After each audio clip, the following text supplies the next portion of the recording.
Here. Rena Tiger. Here. Sylvia Davis. Patrick Thomas. Raimundo Gomez. Here. Jeffrey Harjo. Here. Timothy Hooper. Kelly Davis. Here. Anita Lena. Patricia Kishkaton. Here. Karen Fulbright. Dina Tiger. Here.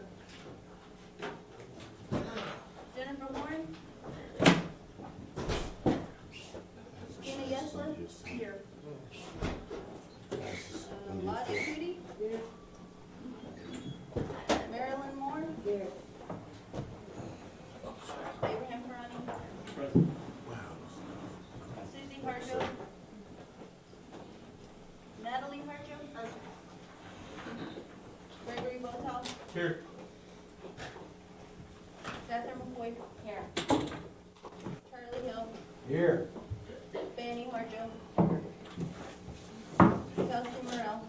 Here. Regina Langford. Here. William Williams. Here.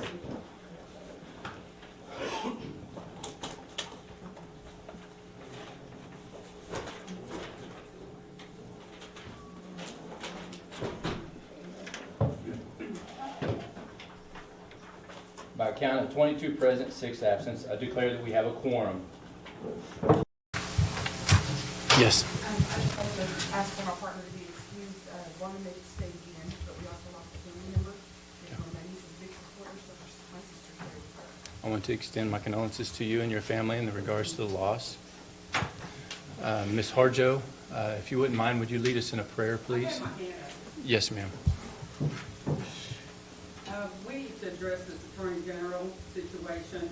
The council did not hire an Attorney General at this time. Let's, And, if we can they are address that at the very appropriate, legally- if they can, if we can address that later on at an appropriate time, Well, that they would be don't- great. They need to be removed also No, they're- until we declare, till we vote to get a counseling.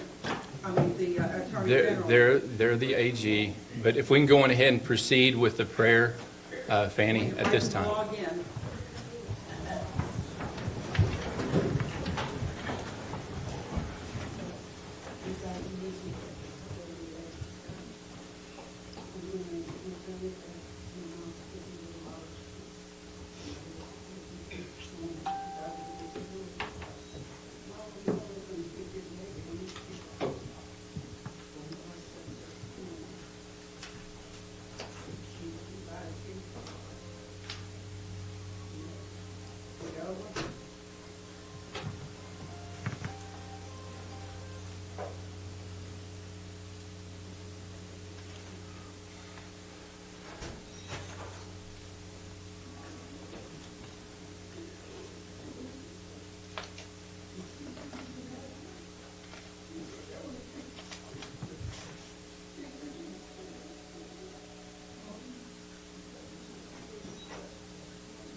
Amen.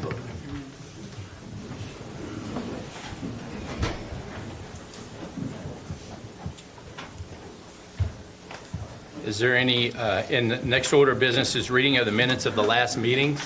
I know this is out of order, but I want it noted. The gaming officer, gaming security grabbed him first. That's when the violence started. He just put his hands on the desk. I have the video. Thank you, Mr. Truflo. I appreciate you. If you've got what you wanted, I know you enjoy this. Thank you all. Smith.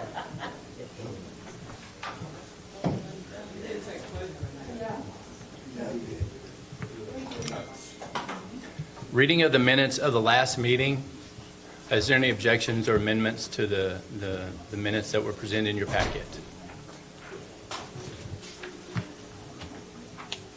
I have a question on the minutes for the December quarterly. Okay. Yes, ma'am. We didn't have a meeting, we called meetings to order and adjourn, but all the items on that agenda should have been unfinished business, and you had the council secretary remove everything.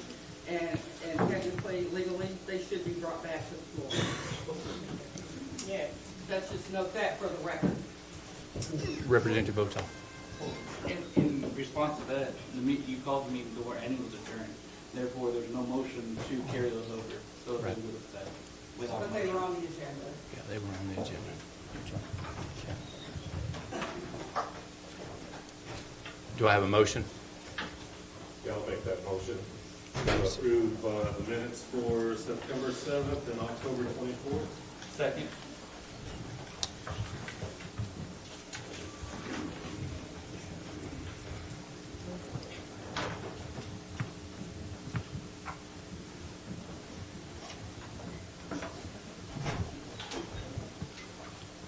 Secretary, you call roll, please. Leota Sampson, No. Anthony Conley, No. John Markamy, No. Rena Tiger. No.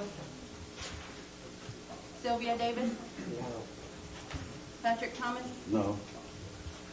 Raimundo Gomez, Yes. Jeffrey Harjo, Yes.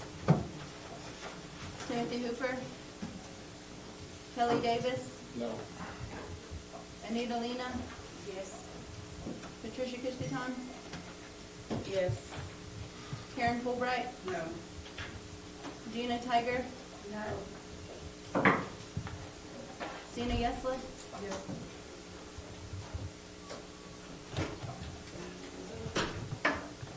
Lottie Crudy, Yes. Marilyn Moore, Yes. Abraham Ferrani, Yes. Susie Harjo, Natalie Harjo, Yes. Gregory Botoff, Yes. Catherine McCoy, Charlie Hill, Abstain. Fanny Harjo, Fanny, Yes. Kelsey Morrell, Regina Langford, Yes. William Williams, Yes.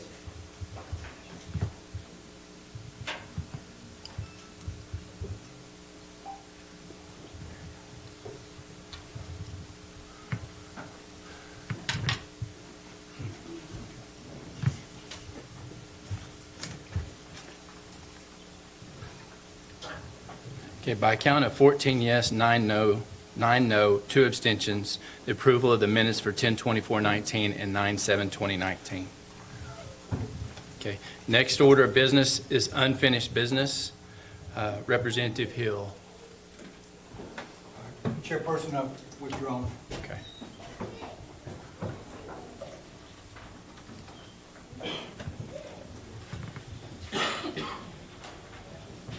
Okay, the next order of business is Tribal Resolution 2019-86. Representative Harjo. We have to withdraw that as well.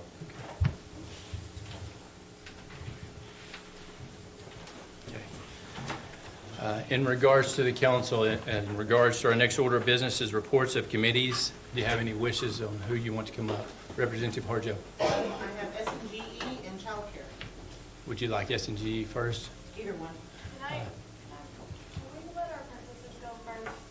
Would you have, Representative Harjo, would you have? That's fine, yeah, absolutely. Okay. Kelsey, would you like her to come up? Yeah. If we could have the princesses come up front, please.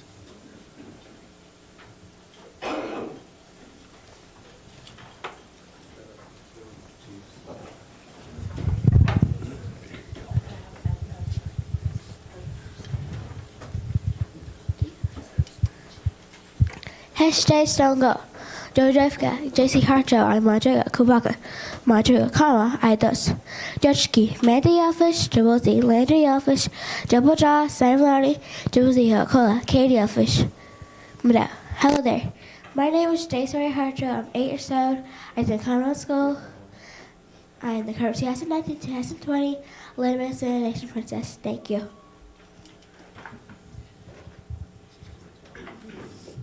Hische Stungo, Gabriel Factor Judge of Kudos, Moment Balan, Hokulagagin, Judge Gagi, Markiana Factor, Amalegera Tallahassee, Mama Doa Fuzwagidois, Amastogi Emotakuichka, Adeyat Adalfachkidos, Amnejichka, Mado, Chigajidos, Mado.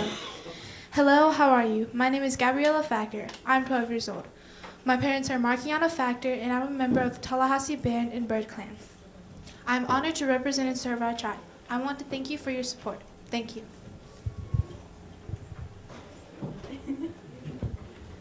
Hinchde Estango, Jaho Jefka Karamahaya Holodos, Chachki, Dinsniki Holada of Seminole, Oklahoma, Wyvon Holada, Chapozidos, Wayne Holada, Dottie, Chapozidos. Hello and good evening. My name is Kyra Mahaya Holada.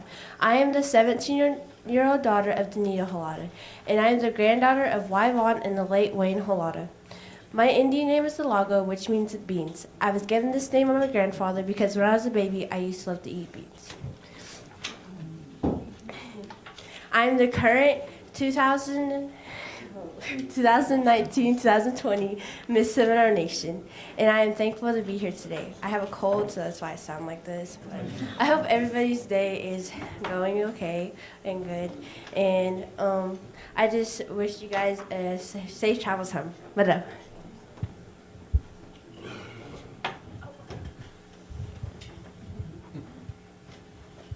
Yes. We just had a few questions. How is communication between committee and the girls? I know in the past, it's been rough with communication, and is everybody showing up to meetings and working together? Velma's not here. She's having a food sale today at her church. I'm Gina, I'm the treasurer. So far it's been doing good. We have a messenger that we all get on. If there's an event, we post the flyer, ask the girls if they want to go. But yeah, that's the main place that we talk. And plus, at our meetings, we ask if they have any gripes or any concerns, whatever, and we discuss that. But so far, the communication is going well. And who's the chair? Velma Coker, and then Bernita, who's the secretary. You guys don't have a vice chair? No. And is that messenger thing, is that a new thing that you guys started? No, it's been going on for 3-4 years. Yeah. Okay. And what are the plans for the girls? We have a list of events, but today it's kind of free, but I think there's a Chickasaw Stomp Dance that's tonight. We're having a Princess Forum next Saturday. We're trying to reach out to girls out there in the area schools. I know Michael Logan had sent a flyer out to all the schools of Seminole County, and there's some in Creek County. Yeah, I'm getting mine passed out to you. Yeah. And I just sent one to Seminole Junior College yesterday, and she's going to try to help us recruit over there. Shawnee is also another place that we sent. So we're hoping we will get a crowd next Saturday. We want to have the former princesses to talk to the girls, kind of get them, or kind of encourage them to run, and see where we go from there. I know it's been kind of hard getting several girls in each category the last 3 years, but we're trying. I just had a couple of questions myself. Do you have a chaperone that goes with them to each event?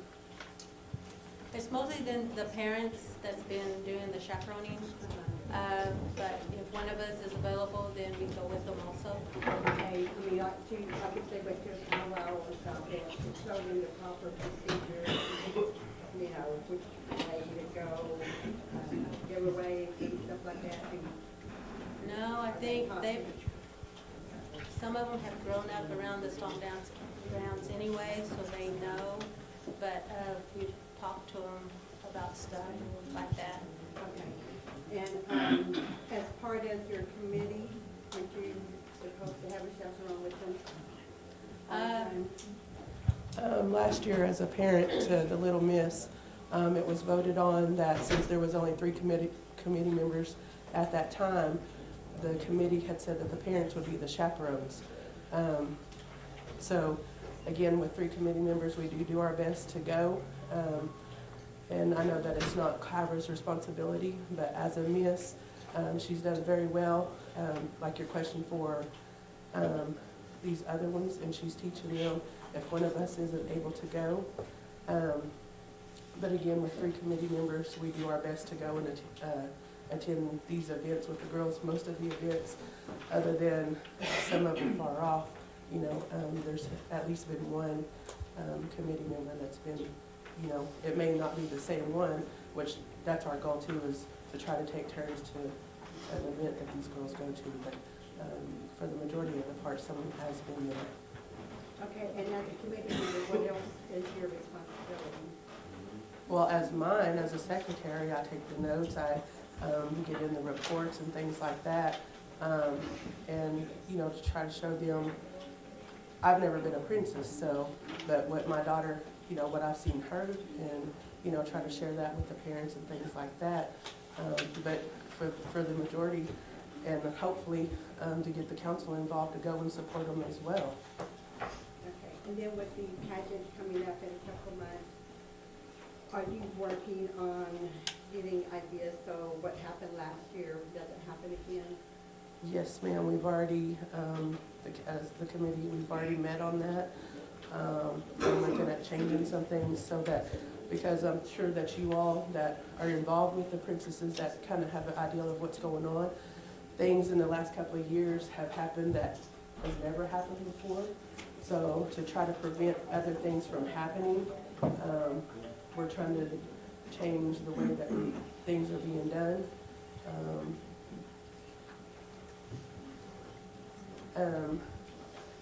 Like when the princesses were, I don't know how many is really aware of how things used to be, but for one of the things, I mean, you guys are gonna know anyways, so we're gonna hold the pageant one night, and because of what our bylaw states, that the committee has to go back and make sure that the tally scores are correct.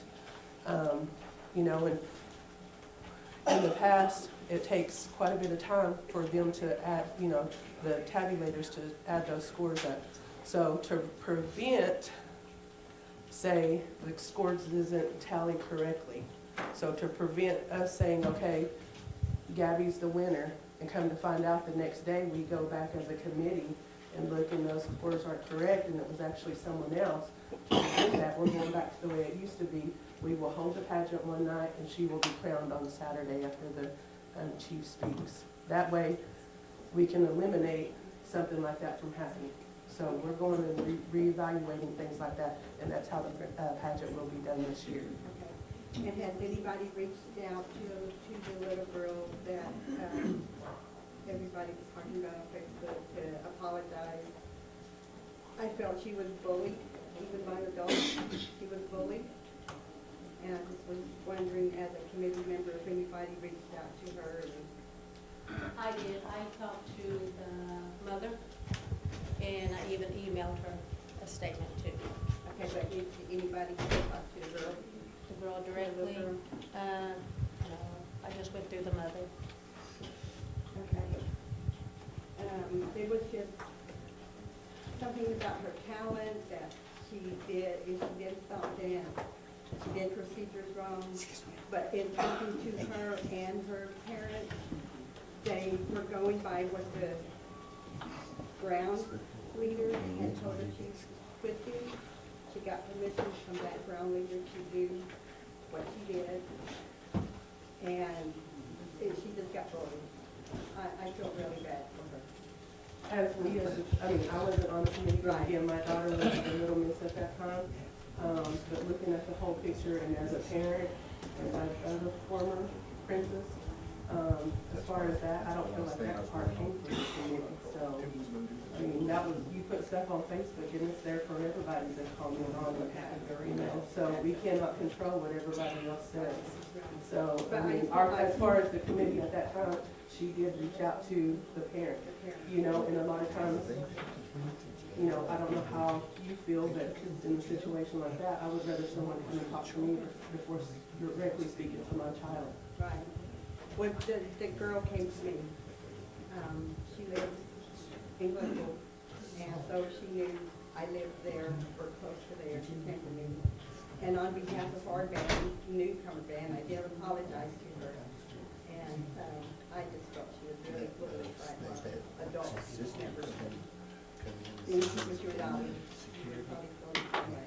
Yeah, because I went through it a couple of years ago. Yeah. And things wasn't taken care of at that time. I feel as a parent of what happened to her. And that came from another princess at that time also. Just wanted to ask. Representative O'Brien. Just to add on to that, the incident happened during the pageant, what was said to this little girl. It wasn't after on Facebook. I mean, it happened on Facebook and everything on social media, but it happened during the pageant.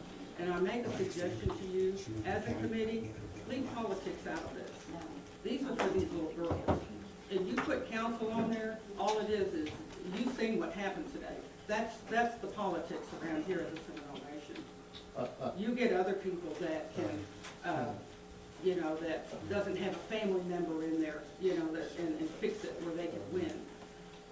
I'm gonna give you that suggestion to leave the council out of your decision. Yeah, this year we're gonna wait to see what applications we get, and then we'll go and get our judges after that. Since the newcomer brought that question up, I want you to know that the assistant chief spoke to that young lady that night, as well as her father approached me. And I did share some things with them as well that evening as far as encouragement was concerned. Thank you. Representative Whitaker. To make a long story short, okay, when you select people and all that, they're adults, okay? Children have a tendency of exaggerating, such as the adults, okay? Just like the Facebook. I mean, that's hot air there, okay? You only do what you're supposed to do in accordance in black and white. Last year, everything was justified, okay? Period, good. Now, if a person wants to stand up and start making accusations, allegations, you should look at the people that were contestants. In order to be a princess, okay, for the Seminole Nation, it's supposed to be what you call one individual. They call it solo, to represent their self. You don't have someone else with you in order to sing with you and play music with you, and then they vote that person as a princess. It does not work like that. This is not a duet. Now, you want to be technical about it? There's no politics involved, okay? It's who you know. And that's what occurred, okay? So I think y'all are doing a very great job, okay? And continue. If you want to pick contestants, referring to judges out of the council, so be it. Do it. So thank you, Mado.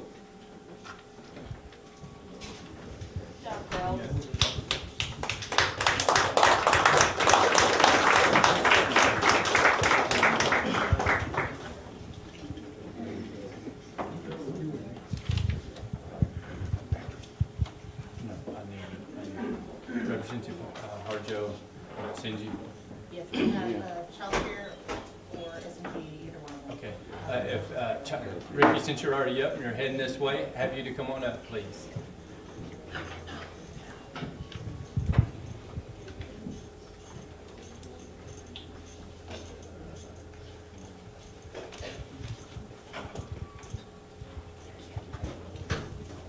Good morning. I'm Ricky Posto with Seminole Nation Child Care.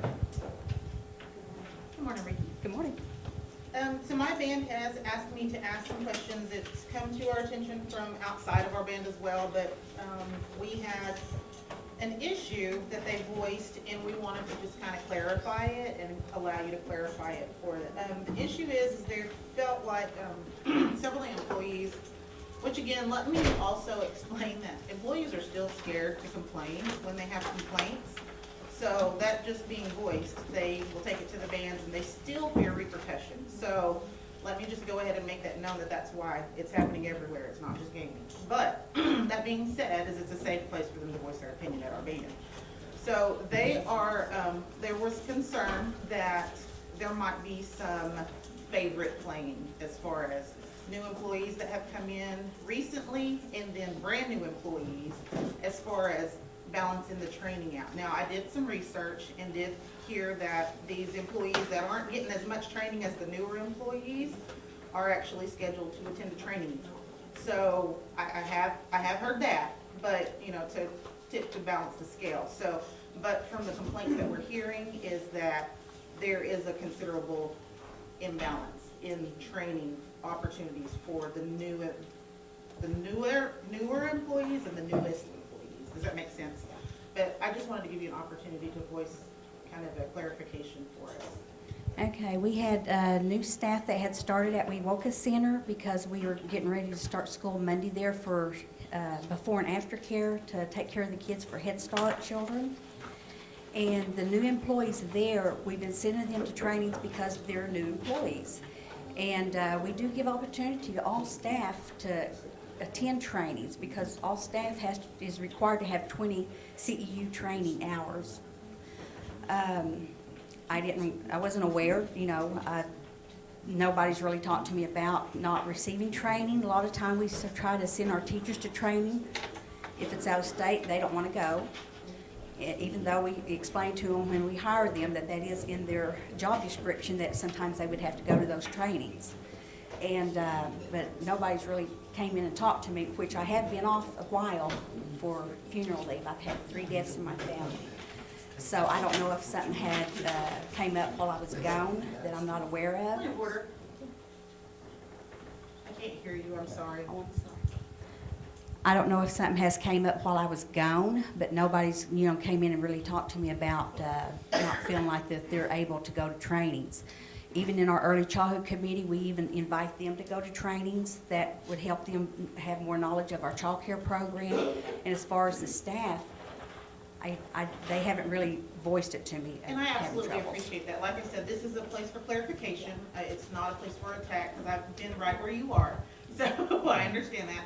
But that being said, is we were inclined to ask because we've had complaints. So that being said is, if there is an issue and it does remain an issue and it comes back to us and it's not being remedied, then we'll come back and ask you again. So I'm just going to let you know that right now. So thank you very much for your time. Thank you. Any other questions? Thank you very much. Right, thank you.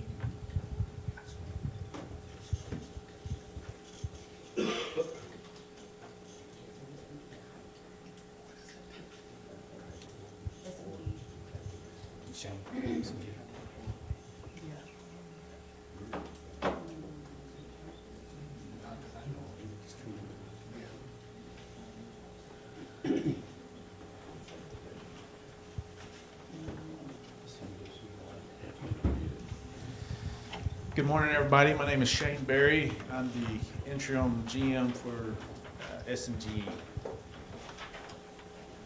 Good morning, Mr. Berry, and I have not had the pleasure of meeting you, so can you give me just a little tiny intro for where you came from, what your background is, and all that stuff? Okay. I grew up in Hannah, Oklahoma. It's not too far from here. Creek Nation's jurisdiction. I'm enrolled with the Muskogee Creek Nation. I graduated from Hannah High School. I went to Seminole. It was junior college back then. I graduated there. I went to Northeastern and graduated from there with a bachelor's degree in criminal justice. I worked in law enforcement for probably about 17 years. I also served on the Muskogee Creek Nation GOAB board. That's Gaming Operation Authority Board for Creek Nation. I was the vice chair there whenever we was conducting business, building a new casino in Tulsa before the River Spirit was erected. I worked in tribal government in different areas throughout my career. I worked at reintegration for Creek Nation as a case manager. Worked for Creek Nation Light Horse Police Department. I worked for child support for Creek Nation. I worked in child welfare for Thaploco Tribal Town. And So you've done a little bit of everything? Yeah. How much gaming experience have you had in the past? Well, when I was on the GOAB board, I was roughly on it for about a year. Okay. As vice chair, we handled everything from grievances to writing policy for the casinos, more the executive part of the casinos than actual. That sounds like a good segue for this particular issue that we had brought up at our band.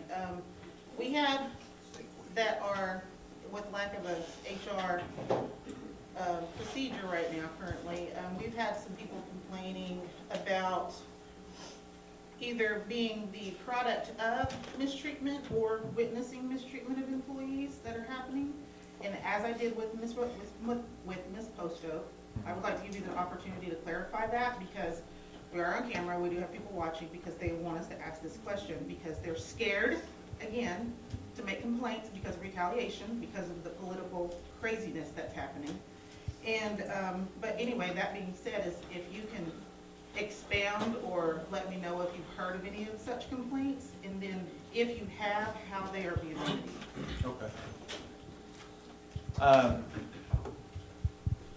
I was thinking that she was going to give me a specific example.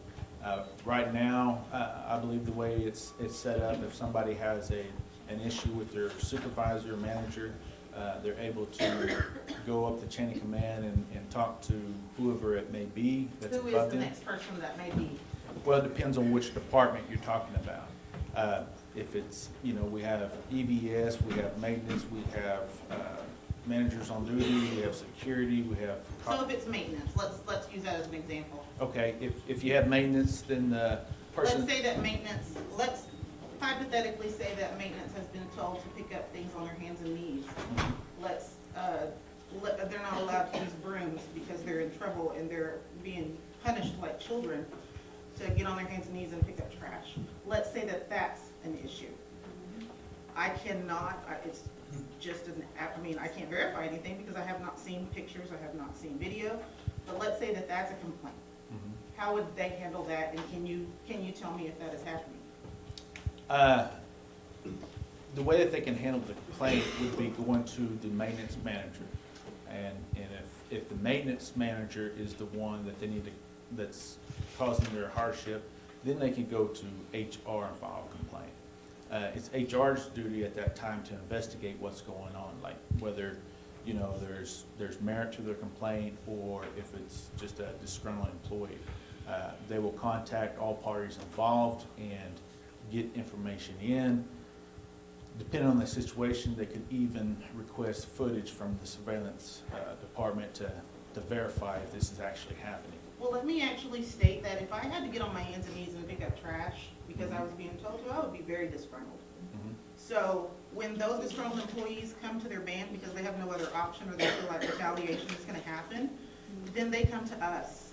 And this is why I'm standing here in front of you. I'm not being disrespectful. I just know that I will let you know that this will be on watch, and we will not allow this to happen to our employees again, because it's happened in the past. Okay.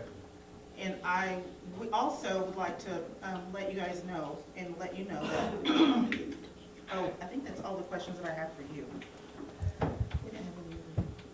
I think that's it, and you're done. Is there any other questions? Representative Hooper and then Representative Fulbright. I didn't hear you answer the second part of her question. Do you know of that happening? Well, I'm aware of a comment that's been made about myself in the past. I used to be the project coordinator, and at the time, maintenance and EVS fell under my department. And I've heard, the hearsay, if you would, about the whole comment about supposedly I've made people get down on their hands and knees to do something. Of no specific incident happening out at our casino. Well, this is when I worked at the casino, and no, there's not been no statement of me telling somebody to get down on their hands and knees, but I'd like to explain if you'd like for me to. You can if you want, you're welcome to. Okay. All I was wanting was you to answer the second part of the question. Have you heard of an incident at our casino that this happened? That's the only part. That's a question that I thought it was. Oh, okay. I was waiting for the answer for that. With getting down on hands and knees, no, I've never told nobody to do that, but I've heard that it's been brought up that that I told somebody to do that. And what actually happened was the carpets out there are pretty dirty. So I did talk to the EVS employees and told them in between cleanings, if they see a pot spill on the carpet, then they could use some chemicals to keep it cleaned up, so that way the carpet looks, clean at all times. At that point, I got down on my hands and knees and put the chemicals on the rags and showed them how to clean it, and told them, you can clean up a spot like this within a minute. But whether the actual of saying get down on your hands and knees to clean it, that never happened. So you didn't mandate it to anybody No. specifically? Okay. It sounds like you're pretty well qualified as far as the law enforcement, the security, and however that applies to gaming. But I just have one question. Do you have any experience or education specifically for the management of a gaming casino? Three casinos. Yeah. Oh, other than, well, it depends on what you consider experience, I guess. Working in that capacity, in that job.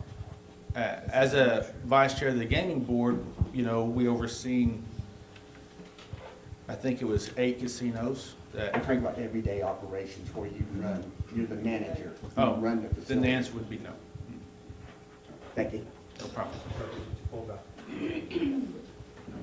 So you took over the last person's position that resigned, and you were immediately put in that position because you met some type of gaming experience, I guess.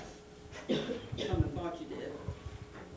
And there were other people that probably could have qualified a lot more with their gaming experience, but and they were probably tribal members, but they were looked over. Now, currently, are you getting the same salary as that last person that just left? Did they up your salary to match that? Well, I'm in an Yes or acting. no? No. So you're still getting the same salary that you got when you started? No. Okay. With no gaming experience? Okay, and you're probably one of those that profited from these big bonuses too, I'm sure. Representative from, mine's not a question directly for him, I'd like to call a different committee. I have one question. I have a statement. Now, okay, and you made the statement about the spot on the floor. You know they have those machines, can we not afford to get those machines and just clean it up real quick? Because the other places, Yes, we have a machine. It was broken down at the moment. It's actually in for repair, so when it comes back out, they can actually use the machine, yes. you talking about the big machine, I'm talking about the smaller one that can get the spots, not the whole floor. Well, That's I just mean, kind of to yeah. clear up that part, 'cause Yeah. that's a lot of work on a person who's going around, that's a big area. And you're talking about 3 casinos, and you only have 1 cleaning machine? Well, the one casino that has the worst carpet is I-40. The other ones, it doesn't show up as much. So it's just, we have somebody to come in and clean them professionally. So in between cleanings, Yeah, that's, but you can't get the little small ones set up. That's all I'm asking, because Yeah. I've seen other yeah, places have them. we can definitely look into that, yes. All right, that's all I need. Can you please clarify again how many years in law enforcement you have? 17 years. 17 total as light horse, or? No, just different aspects, ranging from a probation officer, working in, as a correctional officer. How many years on light horse? Light horse, I believe it's a year and a half. A year and a half? Yeah. Okay, and then, when did you come on board with us, with the casino? December of 2018. December of 2018? Yes. Is when you started with us and Yes. then came on as, what was your position then? Project coordinator. Project coordinator, so you came on as a project coordinator? Yes, ma'am. Okay, and then now as the GM, as of December or January? As it was maybe 2 weeks ago. 2 weeks ago? Yes. Okay, And you've been over that as far as for two, okay. How about as far as, when you came in as a project, is that, what did you do as a project coordinator? I got different bids from different contractors, depending on what kind of projects we might have had going, to get the projects completed. Also, we renovated the old part of the casino at I-40 and built walls and put office spaces in there. I myself actually did a lot of the physical work along with a couple of other maintenance people. Okay, because from my understanding, you were maintenance. You come in as just bottom maintenance No. before, so you weren't maintenance? No, ma'am. Okay, thank you. Is this another I just question? have one more question before we go on to a different committee. Actually, it's more of a statement than anything. I kind of wanted to just let everybody, or kind of give everybody an aware, or to be aware that our band, even though we explained the bonuses that were happening and everything, we explained to them and gave them all the information, our band is still not happy with the way things have been going. And so what we want to do to combat this in the future is to, in the pages of Mr. Chuck Colbutta and Mr. Sam Caruso, we wanted to actually submit a resolution for next time. We were going to try to do a verbal this time, but I think that it needs to be worded properly to reduce salaries and top employees. So we have to make sure that we define who those top employees are. And then also to maybe give them a third of the budget at a time until we start seeing production like we did in the past. So I just wanted to let everybody be aware of that. And if anybody has any questions, please contact me, and I will I'll answer as much as I can. So that's all I wanted to say. Thank you. Any other questions? Thank you all very much. Representative Sindock.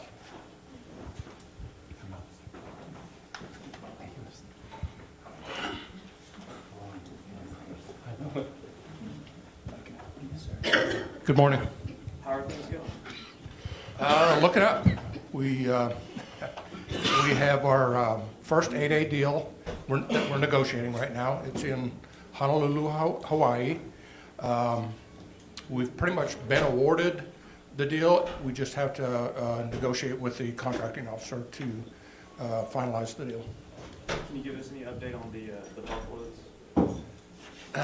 We're just, the latest on that is we have to have the tribal resolution giving us access to the land, and my understanding that has been kicked back to June. Okay, so. Any update on the aquaponics? Aquaponics, we hope to have it up and running by the end of this coming week. We have been waiting for dry weather to get a semi in there with all the equipment. It's been just really too muddy to get a semi in up to this point. But hopefully by the end of this week, barring rain, we'll have the equipment in there and start operations. Are you looking for anything in the future that you're trying to expand on, or any other services besides the AA? Or if you're going into AA, what exact things are you trying to pursue in that? Well, the beauty of 8A, we can do anything we want. All we have to do is get a partner that has experience. And so currently we're just kind of pursuing the janitorial supplies, the janitorial business. But that said, we have been approached by companies that wanted to partner up with us and use our 8A status to pursue other ventures, and we're always looking at those deals. So. Now, Representative Hooper, and then Representative Fulbright, and Representative Davis. Can you clarify what you mean by you got to get access by the land, to the land by resolution? And the reason I ask is we have our band chairman is the chairman for that committee. Right. We've asked him a lot of questions because we want to stay updated on what's going on. Mm-hmm. That's the first I've heard of anything like that. Now, I know of other problems and issues that he's had with the land, but not anything that sounds like access to the land or a bill that authorizes access to the land. So I can name those other issues that he's shared with us, but if you know what I'm talking about, and I'm sure he's kept you apprised, can you clarify? all that? Access to the land? Yeah. Yes, so the Intertribal Buffalo Council requires a tribal resolution where the council gives us access to the land. It has to be in writing, we have to submit it to them before they will come down and inspect the land and say, yes, this will support bison, and before we can then apply for grants for fencing. So when you say gives us access, you talking about CINDOC or you Yes. talking about the, okay. Yes, CINDOC. But, Mr. Petit, has he not already been on the land? Yes. Making observations? Yes. And actually, Right, but we have to get somebody from ITBC to come down and verify that this land will have adequate water supply and grass for the bison. so you have to have a resolution to Yes, get that access? correct. Okay. And that's been kicked back till June, from what I understand. Okay, what about the other things that I mentioned? Do you know what I'm talking about, or you want me to specify? Access, okay, so access, you're talking about access to the north side of the land. As far as getting in there, physically getting in, yes, that's an issue that we're gonna have to take up with the land committee. I think Danielle from BCR. There's some question, apparently there's a county road that goes all the way down there, but one of the landowners nearby said that that's actually his land, it's not a county road. So we've got to kind of resolve that issue. Okay, we heard this before December quarterly, all this information, and we even heard some of the information the quarterly before that. How long does it take to, I mean, I would assume that you would have come up with something for us. We had it on the December agenda, but, you know, obviously the council meeting in December did not happen. We hoped that we'd get it on in this meeting, but I think because of the size of the agenda, it was determined that it was not critical. We've missed the window for access to grants, so it was not as critical, and so it's not until, again, the beginning of next year that we can apply for grants for fencing and whatever. Okay, and again, I gotta reiterate that all the way back to last administration, the Land Acquisition Board, we're having the same problem with that easement, that access easement. That's been years ago. I just can't fathom somebody not coming to some kind of resolve or providing some kind of information that they went to the county, it took them up to, if they had to, take it to court. Because, you know, you can't deny anybody access to their land. But if we're gonna go to court on that, whatever the resolve is, I wish we would hurry up and do it. I mean, Yeah, I think. that would answer a lot of your questions. Right. And also make provisions for what y'all wanna do with the Buffalo people, what they require and stuff, if you had all those basics out of the way. I mean, Right. even before you get access to the land, that can all be done by communicating with the county and see what the status of that access easement is. And then, because they'll tell you one way or the other, you do have access, you don't have access. Right. And it's on the county records. A simple thing like that, I can't understand why that hasn't been provided. Thank you. You're welcome. Representative Fulbright? What about me? Oh, he was next, wasn't he? He's after me. Yes, After he me? is. Okay. So, what was I gonna say now? Your department, the CINDOC, Yes. did y'all get bonuses? No. Nobody got bonuses for Christmas? Oh, Christmas bonuses, yes. Yeah, I Yes. mean, what other is there other bonuses that we don't know about? Right. Why? I think that it's just been, I mean, that's a good question. I mean, Yeah, that's a good question. Uh, Now, did you go over your budget to give those bonuses? no, How could that be? Because, did you get a bonus? yes. Because we set something for you in your amount you're gonna get paid. So you give yourself a bonus. Yes. Representative Davis. I was just curious about how the aquaponics is going. Well, again, we hope to have it up and running, barring rain, by the end of this week. I remember you breaking ground on it over, what, 9 months ago, 10 months Yes. ago, a year Yes. ago? Right. And it's been raining. Yeah, a lot and, since well, then? no, I mean, in the meantime, we had to get water supply, electricity, and those are the two the long lead items that delayed it. Did you have to get the zoning changed? Yes. For the city? And was that done? Oh, no, the zoning for the aquaponics site, no, it was zoned correctly. I was thinking of 14 East Oak, I'm sorry. So it was zoned agricultural? Commercial. Which was correct. We checked with the city and they said that's fine.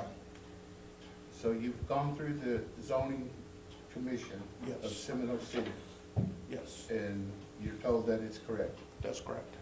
And now you're waiting on equipment. Correct. You have nothing going on in there yet? Not until we get the equipment in there. I mean, not even the little pilot project over here? You haven't explored the possibilities of, starting small, and sounds like you're gonna start big, and so you got the water set up. We got the water, we got the electricity, now we just need to get the truck in there with the supplies. Is there a sewer hookup there that's gonna be adequate to handle the wastewater that's gonna be generated? There's gonna be no wastewater. It's a closed system that we There's just always recycle the water. wastewater, sir, in a system that has water. I mean, No, it's inevitable. recycled. Huh? It's Well, I know recycled. that things happen, I mean, contingencies, just things that possibly could happen. I mean, I'm just saying that, just cover We the will be bases. adding water, we will never be losing water. Well, I'm looking forward to seeing this. I'm kind of disappointed that it hasn't, come about a little quicker. I think this is something that's good for the nation.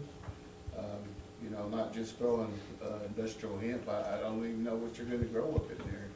We're starting with vegetables. Vegetables? Okay. So, good luck, and I'm sorry? I said, good luck, and Thank you. speed be with you. Just a question for Yeah, one last. Representative Ferrani and then Representative McCoy. The building on Oak, Yes. are there any plans for that? I know we were seeking, what was it, BIA funding to renovate that. Are we still in the process of that, or what's going on with that building? Okay, so we are repurposing it for Seminole Nation Services. I think what was it, the winery grant? What, the USDA grant, it had $127,000 in that USDA grant that was established, that was in a bank account at Bank First. That $127,000, we've been able to, through Joy's work and Randy's work, we've been able to talk with USDA, and they're gonna allow us to repurpose that money. They don't want it back. That's, exactly. And so they're gonna allow us to use it to be able to do the build out of the building on Fourth and Oak. And so we're gonna use that to help, but we had to have a business, and S&S fit that bill. And then we can build that building out, for Seminole Nation Services, for other opportunities as well. Does that require a match on our part or anything? No. We just didn't wanna lose it, and that worked. It's free money, yeah. Yes. You don't spend it. Yes. And then Representative 127. McCoy and then Representative Hooper. Chair, can I go back to Representative Fulbright's questioning of Yes, I'm ma'am. sorry, Steve? Yes. And defer that question to the finance chair, because it looks like we're poking and prodding on these bonuses and all this, underhanded stuff or whatever. Was that not, did that not come to the committee? Was that not brought in front of the council to approve? And so I would defer to the finance chair to answer that question, please.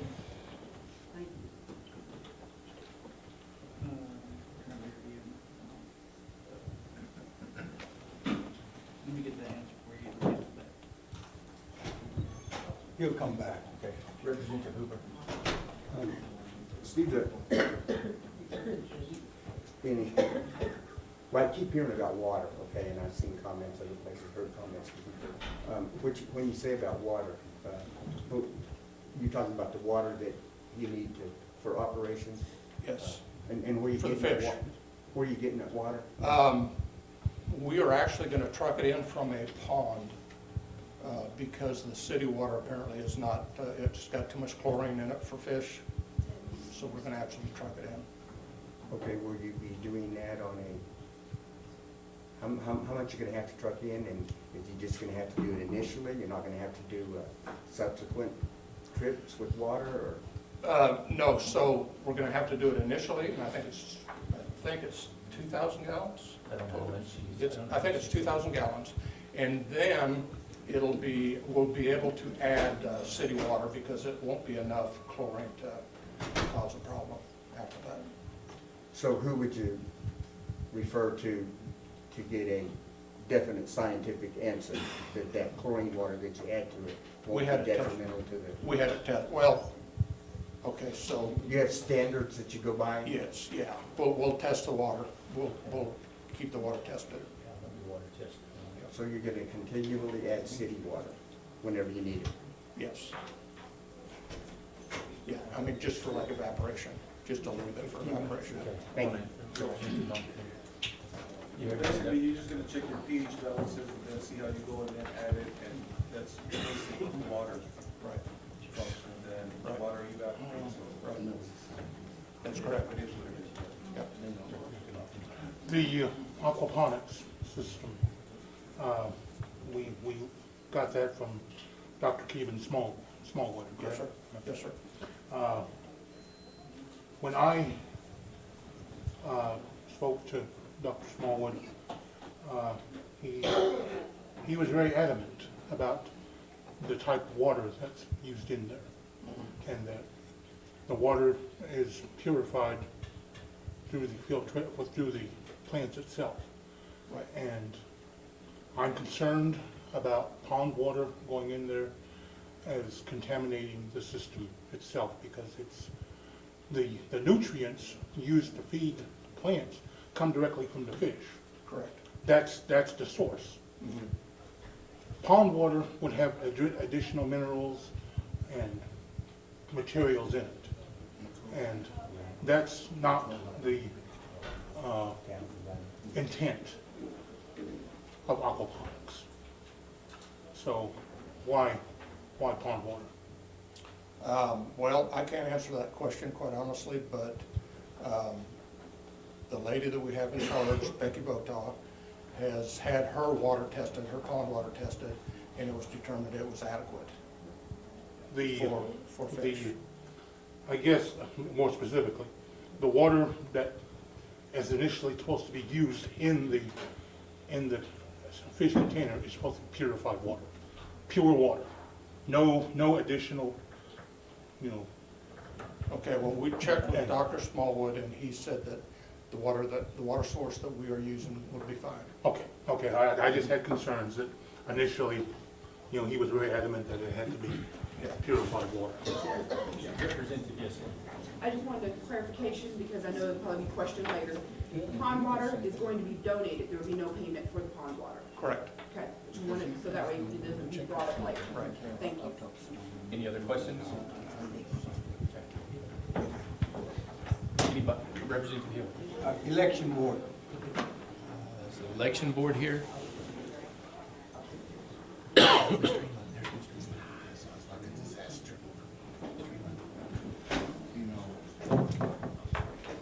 I'm Michael England, election board chairman. Well, how you doing, Mr. Mike England? I haven't seen you for about almost 10 years, okay? And I've been on the board this long as a council, and I'm kind of glad to see you. Because the reason why is because my request to the chairperson was the fact that on May 28th of last year, you were never here when we requested you to be here as a chairman for the election board, okay?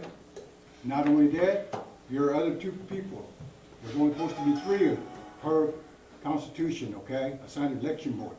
You're never here, etc. We've asked for you many times because we've had issues, problems, etc. You're a very hard individual to contact by phone or whatever. At one time, going back to 28th of May of last year, you indicated to us by a letter that you sent the reason that you cannot be here as a chairman for the election board is because of your working hours, etc. You indicated you work from 5:30 a.m. to 5:30 p.m. That would be like 12 hours a day, 6 days a week. That was your reason why you could not make it. And not only that, you indicated by letter to all the council reps that you said that if y'all would like for me to resign, all you gotta do is request and I would send y'all a resignation. Am I right or wrong? That's correct. So that's the reason why I called election board, see if you were here or not. Now, I don't know what to say, you know. I was gonna ask Mr.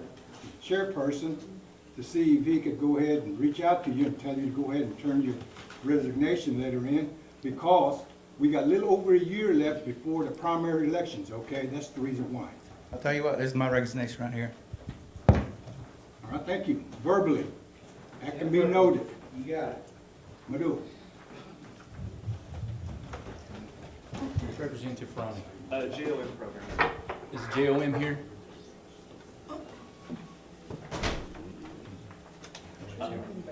I guess I defer my questions to you. Okay. Do we have a director for that person, or for that position hired yet? No, not yet. How are we doing on the funding for it? I know there was some discussion about possible budget cuts from the presidential budget cuts. Have those come through, and if so, are... No, I haven't seen anything in regards to any budget cuts coming directly through with Matthew, Mr. Logan, but I'm not aware of that if there has been. If there is some coming, then we need to look at that. Yes, sir. It's a good question.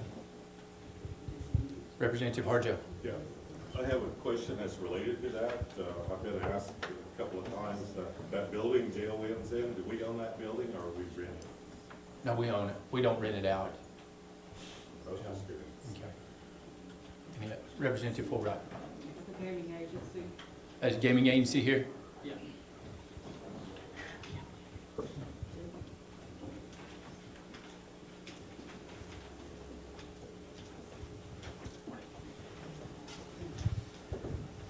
Good morning, everyone. My name is Rudy Lorenzana Jr., and I am the Chief Gaming Regulator of the Gaming Agency, and I'll answer any questions y'all may have of me. Representative Fulbright. Thanks for coming. Thank you for the summary that you submitted to this council on these bonuses. I guess I'm the only one that's going to bring it up, because Ms. McCoy here had a very good question on that. But maybe we'll get an answer about it. There was a court order that was filed against you from the Seminole Nation of Oklahoma. We didn't authorize any kind of court order here from the Seminole Nation of Oklahoma. Did y'all? Did any council approve this to take Rudy to court? No. Anything that comes, this should come to the council. So this was handled by an attorney claiming to be our attorney general. That's fraud, because we don't have an attorney general. So this whole piece of paper is not right. So, with that being said, Representative Fulbright, what is your question, Representative Fulbright, that you're asking Mr.? This should not be That's not valid. but that's not determined by him in regards to what you're bringing. Do you have a Well, direct yeah, question in because it's not regard? his Do you name. have a direct question in regards to his department? Are you through with the inquiry Yes, our inquiry is complete. on that particular Yes. item? Is Yes. there others? No, not at the moment. Are you looking for others? Not personally, but, you know, we will look into something, you know, if asked upon. Because there's a reason that was brought up, okay? Because it wasn't right. So I feel like this was just handled to you to get you out of the way, to get these people out of the way. Representative Day. I forgot, how's it now? The amicus brief, do you handle that part, or are you involved in any of that was done with the city concerning Governor Stitt? the last information that we got on the portal or through email was that, February the 14th was the deadline in order that the federal judge had given in order to, be part of the court suit, with Chickasaws, Cherokees, and, gaming compact rather. But anyways, was your office, I mean, we joined the amicus brief, we've joined the friends of the court, is the way I understand it.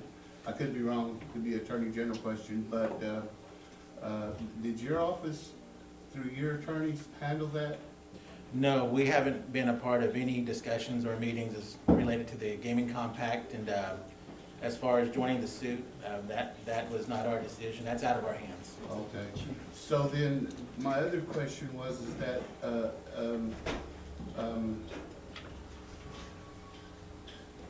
under, oh gosh, what was it? Never mind, I can't remember what I was gonna say, David, do I have it? It's kind of a general question, and it's not specifically related to gaming, it's specifically related to the COVID-19 virus that's going on. Many provisions have been made, because I know that our gaming casino employees all around are dealing with people that come in from outside. Are there any provisions that are being made? Because there is one, I don't know if everybody knows this or not, but the coronavirus is a real thing. I work in public health, so, and we have made provisions in our capacity to deal with such if it comes through, with people that travel, people that come in that are strangers to the community that you don't even know. So that being said, is we have a case in Tulsa that has come up in Oklahoma, and currently I think Oklahoma just now got the testing kits, so we're able to, we don't have to send them to the CDC now, to Atlanta, to get people tested. So are there parameters, or is there even a conversation going with if something happens with, and here's the reason I ask is because, and I probably should have asked gaming, SMGE as well, because, you know, our employees will get sick and unless they're dying, then they have to come in when they work at our casinos a lot of times. So, that being said, are we making any type of arrangements for if this, being preventative instead of being proactive instead of reactive, basically, is what I'm saying. Is there any conversations going on in gaming in general? This topic was brought up internally at our monthly meeting this past Monday. And in fact, we have, the gaming agency and the gaming enterprise, we have our monthly joint meeting this coming Monday morning, which is a topic I'm going to bring up to discuss, one, how we're going to handle it, and two, what are we going to do if there's any financial repercussions if people just don't want to come to the casino. So it's been discussed internally on our side, but we're going to have more of a discussion on it this coming Monday. And just to let everyone know, there are several annual conferences that are being canceled due to this happening, because people flying in and flying out, and they're, it's not a scare, it's real. This is really happening. And so anyway, I was just wanting to know that, and also just in general for the Seminole Nation, to the chief, that I advise, if y'all haven't already had these discussions, to discuss the parameters of what's going to happen when these things happen, when people show up with fevers. And because we do travel, and all the way up to the Pentagon, they're stopping travel. And there was actually a report yesterday, when we were working and talking about this yesterday, that the reason that the president and the vice president didn't make it to the CDC for their meeting yesterday is because somebody at the CDC has coronavirus. So they have to turn around in mid-flight to go back. So anyway, I just wanted to just extend my emphatic imploration for you to implement this. So thank you. Representative Harden. As the chief gaming regulator for Seminole Nation, how often do you go to the NIGC website and look at all of the different compliance bulletins that are out there? We do it routinely. If either myself or our compliance manager, we routinely check it. So are you familiar with publication number 1999-3? What does that state? That's the independence of the tribal gaming commissions. Can't recall reading that. Okay, well, maybe you need to reread that. Because in this bulletin, about the third paragraph down, it says the purpose of a tribal gaming commission is regulatory, not managerial. Exactly. Exactly. So with this recent, I guess you would call fiasco or whatever you could classify it as, I still feel that you overstepped your authority and you got into managerial issues. And clearly, according to NIDC, that is a definite thing you shouldn't be doing. Now, have you gone to the training for a gaming commissioner, like all 3 levels of that training? I have been to the first one. I will be going to the second one at a later date, not sure when. I do want to state the response to your comment that, as stated in my report, I did speak with our regional director. His name is Anthony Wheeler. He relayed some concerns that we had, that he had to us, and some of those concerns were the same. So in regards to this inquiry, throughout the process, we did keep NIGC in the loop. And they said we had every right to look into the issue that was at hand, because it was paid with gaming funds. And so that's why during this, actually at the start of this inquiry, Mr. Wheeler was one of the first people that I talked to, just to see if we had grounds to move forward with it, which he did reiterate that we did. So hence the reason why we moved forward with it. We pretty much had the backing of Mr. Wheeler. So that's pretty much all I got to say on that part. I have to disagree with that because, you know, you took a statement from Wheeler that really didn't specifically apply to what you were asking for. And we're talking about W-2s and all of the other personal. Well, that's outlined in Title 15, Section 108. Okay, but the thing about it, you know, there's a certain limit. There's certain things you can ask for. You can't ask for personal information. But Title So 15 gave us that authority. I'm not here to argue with you, sir. I'm not either. I'm just, giving you regulations. It's in the code.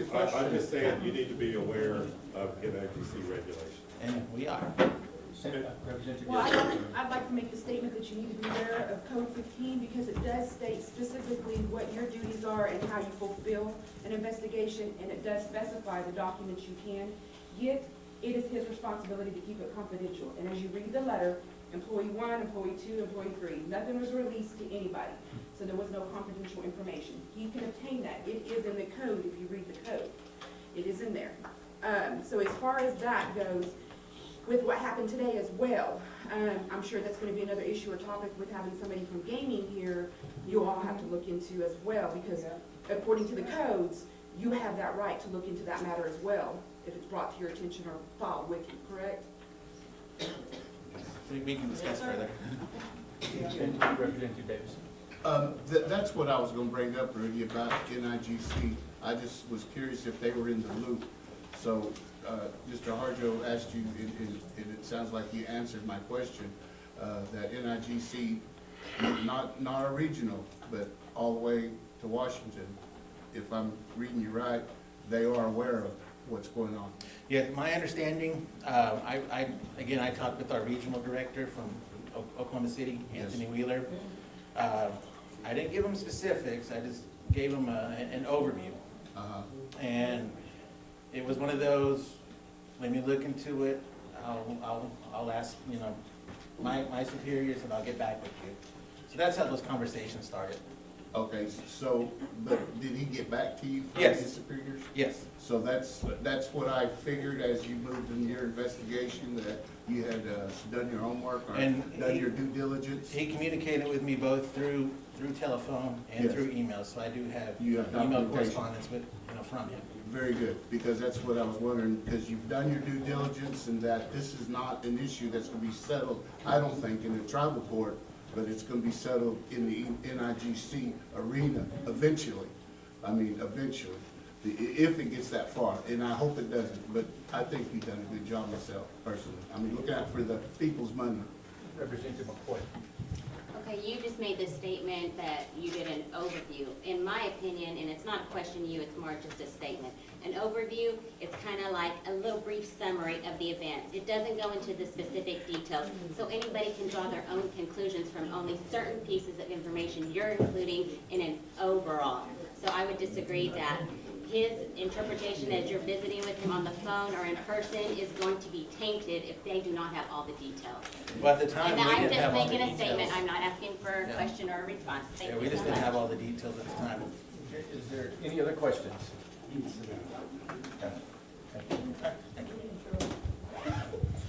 Representative Ryan. The Health Advisory Board? Health Advisory Board.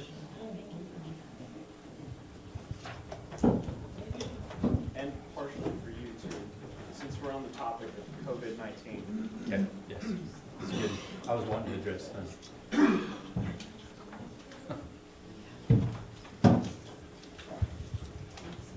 Good morning, my name is Tina Larney. I'm the chairperson for the Tribe's Health Advisory Board and for the Wewoka Service Unit Health Advisory Board. Thank you for having me. How can I help? My question specifically is, how are we handling the COVID-19? I know Ms. Harjo had brought it up, but I just, you have the floor to make a statement on it. Yes, what I'd like to say is recently the Indian Health Service has been issuing communications to all tribes. It first started out with deployment of Commissioned Corps officers outside of the state of Oklahoma. As of Thursday, and believe me, they continue to communicate information to the tribes.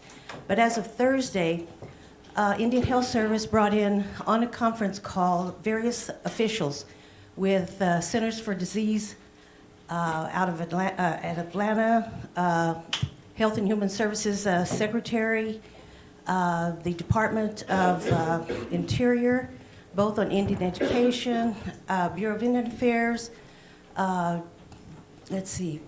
Trust Management. I'm trying to remember all of those officials that were online, and as well as Indian Health Service itself. I'm sorry? Well, I'm trying to identify the officials first because it was a call for all tribal leaders. Those were just to name a few. And the concern of that conference call was to hear from tribes their concerns, provide comments with regards to the COVID-19 issue, coronavirus. And so what's happened is that the majority of the tribes, particularly in Washington State, Oregon, Idaho, and California, they primarily identified their concerns because of the seriousness of cases that have been identified. I think last night, I don't know if any of you noticed, but there was a 22-hour presentation on coronavirus. And they indicated that across the United States, there's like about 26 states in the US that have been identified with the virus.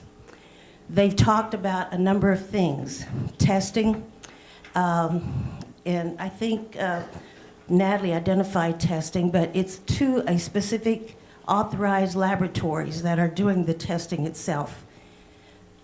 In one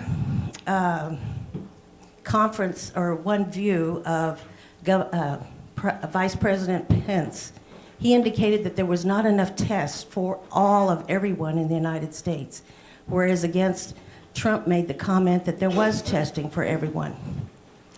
So there's, and then there was a gentleman from the National Institute of Health out of Washington, D.C. who said there is not enough testing. So what's being issued that currently is available is going to various laboratories identified within states that can do the testing. One thing, or a few things that have come out of these calls is that the tribes want to know what's going to be available to them. Are there going to be any resources as far as funding to take care of medical supplies and the various needs that they are needing? There will be $40 million available to tribes, but the question is, how do we distribute those funds? A couple of comments came out is that CDC evidently has a grant called 1803. I'm not familiar with that. I will check into it.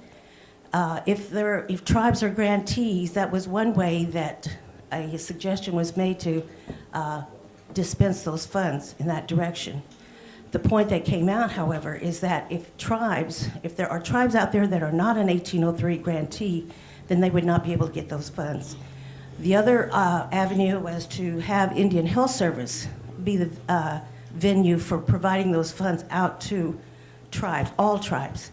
40 million is not going to be enough. So NIHB, National Indian Health Board, out of Washington, is the source that works directly with the legislators, sends correspondence on behalf of tribes to either all the official agencies, whether it's HHS, CDC, or whomever, to provide tribal input and concerns. They will be sending out templates to the tribes that will say, this is how we would like the funds to be distributed. And then they're also going to ask for what other available funds that they may have that will be provided to tribes. So the basic things that we talk about, we don't want a pandemic to occur. We have to be aware of gatherings as this or other large events. The transmission is generally through by hand, so it's encouraged that you wash your hands as often as you can and use the hand sanitizer when it's possible. If you have a respiratory illness and you receive other symptoms, you should at least keep your provider or see your provider, keep yourself informed as to what's going on, whether you should be tested or not. Drink plenty of fluids. They're also encouraging areas to at least maintain enough food to be quarantined for at least 2 weeks, so that's with food as well as water. So actually, it's really basic kinds of things. We don't really have more than that information to share with our stakeholders. So if you have any other questions, I'd be glad to try to provide. One other thing. I did have a chance to speak with the CEO at Wewoka Service Unit, because one of the things I was asked by one of our tribal leaders is if the health board was going to be a co-sponsor with any type of community event. And we had not yet discussed that at our board meeting. We are going to be meeting next Wednesday and talk about these kinds of things.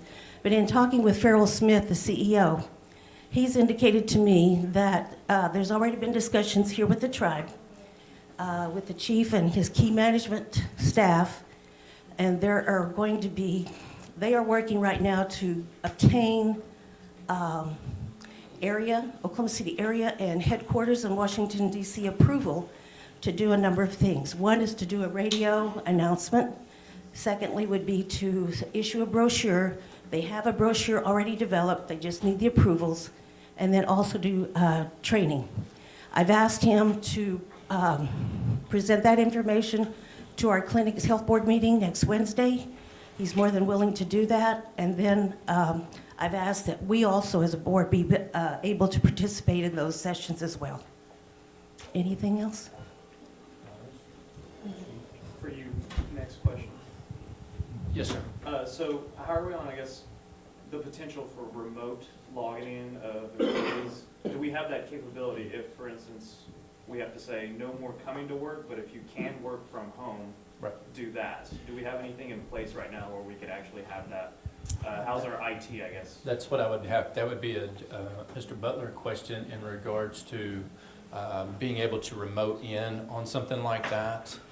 Would you have any response to that, Mr. Butler? Yeah, we have through the firewall, there's a VPN access. Sure. Some of that configuration is something I'm still diving into to make sure it's properly set up. I have had to contact the support for that a couple times, mainly with Judgment Fund. We got them set up to get connected, so we're making progress on that. So that capability exists. We have the technology. There could be some configuration that we got to go through to get it precisely working. Okay.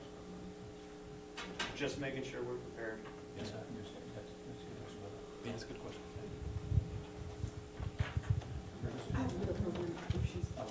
Mr. Chairperson, I was asking Mr. Farani, in reference to working out of the office with the computers, is that what you inquired about? Yes. Okay, and they're checking into the et cetera. And if it comes time to it, that a lot of people would be calling in to be working out of their office? Is that what So, it's just, can happen in the future? yeah, in the future, if it's Well, it has possible. already happened before the coronavirus ever came out, okay? Some more people were working out at home anyway. But we're talking about. And then not only that, I'm gonna let you know ahead of time, this thing comes into effect where Mr. Butler says that, yes, online, they can do it. Mostly all the employees in the Seminole Nation will be working out of the house. Because they want to, it's not because of coronavirus, okay? Well, their boss allows it. Do you have a question, Representative No, Brown? I have another program. Okay. Representative Horton. Thank you for a really good report. I got a lot out of that. Yeah, it was good. Any other questions? Thank you, Ms. White. Thank you. Thank you. Do you have ASAP. ASAP, and then I'll come back with you, Ms. Murray. Is ASAP here?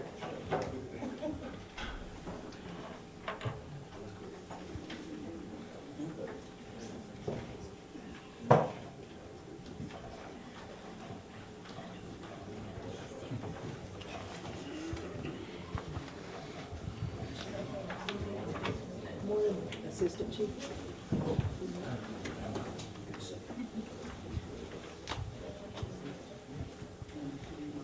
Good morning, Council. I'm Amber Comachit, I'm the ASAP Director.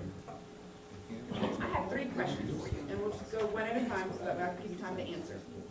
Okay, the first one I have is I've had some complaints as far as your group meetings you hold, that there's no confidentiality or access to your group meetings. Can you please explain to me why I have some members who say they're not comfortable attending and/or it's just not handled properly with your department?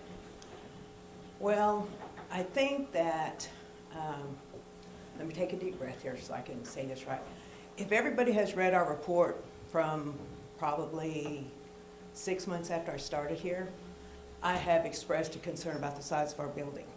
At that time, when I started, we had 8 clients. We now presently have 185. We, and granted, not all of them come to our group. You know, some of them just come in for individual or they're under DA supervision. Our groups went from when I started, from 1 to now we have between, I would say 10 to 20. We have, if anybody's ever come into our offices, and I know Ms. Yeslis, you have been there, you know, because you wanted to inquire about the size, and now I understand why. None of our offices are big enough to hold that many people.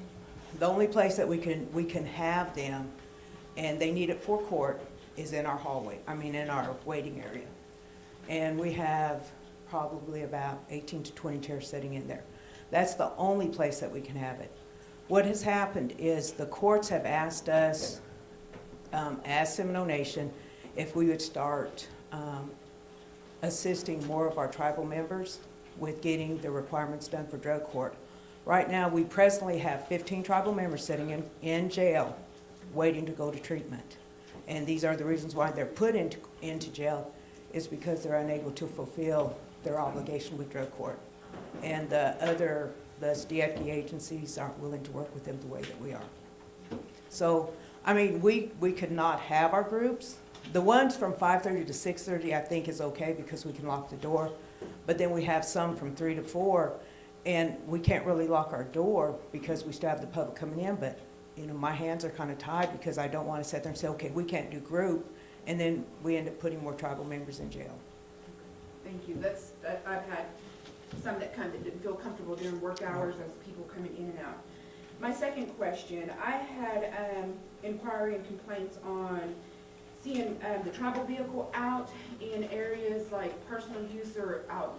Just, can you please explain why your tribal vehicle is out and about whenever, I don't know what's going on. I just have issues that they've seen it like at restaurants or store or in and out that they didn't know what was going on. Do you know possibly what town?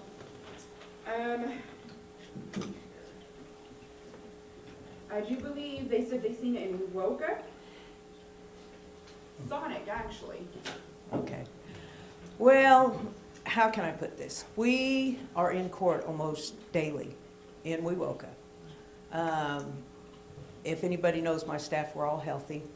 And so sometimes when we come out of court, after we have drug staff and then we have court, we have maybe 20 minutes for lunch. I guess we could drive all the way back to Seminole and then turn around and come back, and we're not, so that we can get our own vehicle. I don't feel like that. I have the authority to tell my staff, you can't eat. You know, if they want to go through, they're like, hey, Amber, can we go through Sonic to get us something to drink? I'm going to let them. So I guess if I'm going to be reprimanded, I will take that reprimand. I will take it as the director, but I am not going to keep my staff from getting them something to drink or something to eat. So you're actually out on the job, or they're out on the job doing what they need to be doing Yes, while you're out yes. there doing that? Because we have one vehicle, so I use my vehicle most of the time. We have one vehicle. Sorry, with having one vehicle, how does that, you cover the whole state? So how does that work with having one vehicle, and how many staff do you have, and if you have court, and you said you're sending people to treatment, what are you doing? Most of the time when we're transporting them to treatment, we use our vehicle. When we have group, we pick our clients up and we bring them there. Therefore, I use my personal vehicle. Sometimes one of my workers will jump in with me, and we drive my own vehicle to court so that we can still use our tribal vehicle for tribal use. Okay, then that leads to another question. Then if you're using your personal vehicle, I'm sure we're paying out a lot of mileage to you. If we have tribal vehicles available for every programs and for staff to be using, why are we using private vehicles at all? And I guess that's, you chief, is why are we allowing this and we're paying, a lot of money out to mileage? Well, Just need to be approved, I guess, through the budget. well, we do have it approved through our budget, but I do not submit my mileage because I just don't. So you're not getting mileage? No. We're not paying you out mileage to No. use your vehicle? No, So you're not compensating in that way, shape, or form? no, ma'am. I don't know if that's good or bad. Well, I mean, when I go to. I appreciate you doing what you're doing, but it's just the fact of, that's your tires, your oil change, mileage on your vehicle. Right. And I know there are other programs who don't have vehicles. I'm just wondering if they're getting a mileage and how much they're doing, submitting or not. Okay, thank you. I don't know about other programs, but I heard somebody say liability. It's just me. So I guess if I'm liable to myself, and if I get in a car wreck, then I'm the one that gets hurt, and the tribe isn't responsible, even though I'm on the tribe's time, so. My last question. We had an opioid grant that came out. Did we apply and get that grant? It was, free as far as I know, and quite a bit of money, and I know several tribes that applied and got that grant. Are we one of them? Did you apply for that?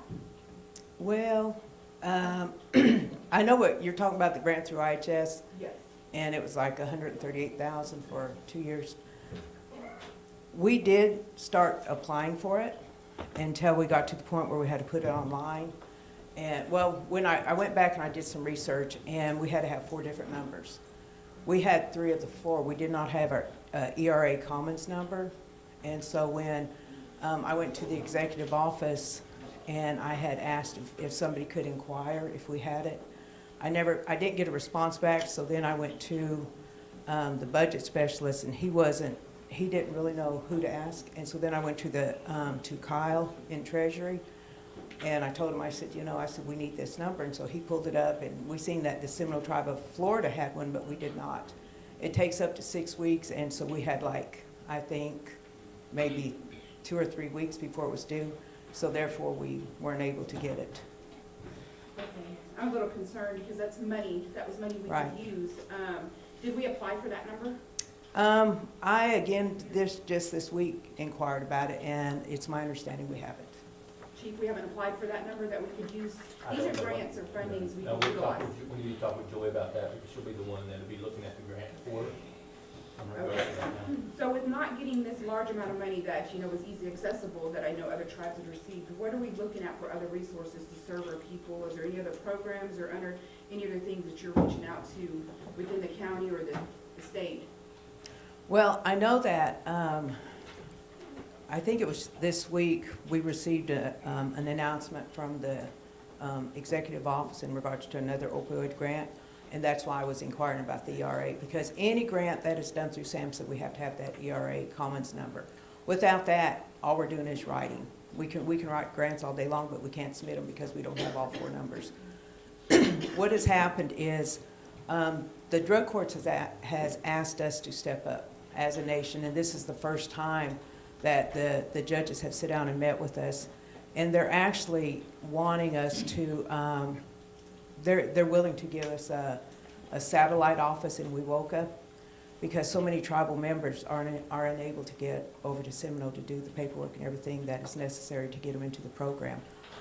What has happened is the Department of Mental Health has met with Families First and Gateway and told them to quit, because it's almost like we're in a tug of war with our tribal members, because they get paid through Department of Mental Health to see them, and we just have our HS grant.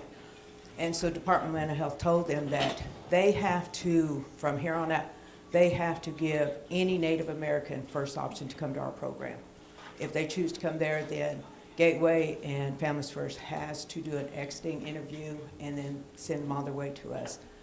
So the drug courts, I guess they see the urgency of having us available to our tribal members, and so therefore that was something that has came up last week, and I haven't had a chance to talk to the chief to inquire if there's something that we possibly could do is taken, because it's going to be free of charge. We don't have to pay for the satellite office, and it's actually where the OJA office used to be in Wewoka. And what they're going to do, they're going to put the drug court or the special programs on one side, and we're going to be on the other side. Okay. Well, I appreciate your time and your question, answering my questions. I would like for that to be done as far as, because if we're losing, other monies that we can't, and if we have somebody reaching out for us to access, our people, courts right there, I'm sure we have a lot of tribal members who don't have vehicles and or gas to get to Seminole, hopefully another area to have group, or any other things that I would really like for that to be done, if you can meet with her and get with her and get this done. Yeah, we can. We'll have to Especially look at our because- budget. We'll look at our budget and see what she's got capable inside her budget to be able to support something like that.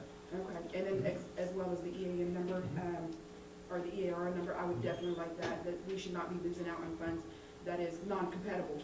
Yeah, I'll touch base with Joy in regards to that, in regards to the grants she's talking about. Representative Morrell?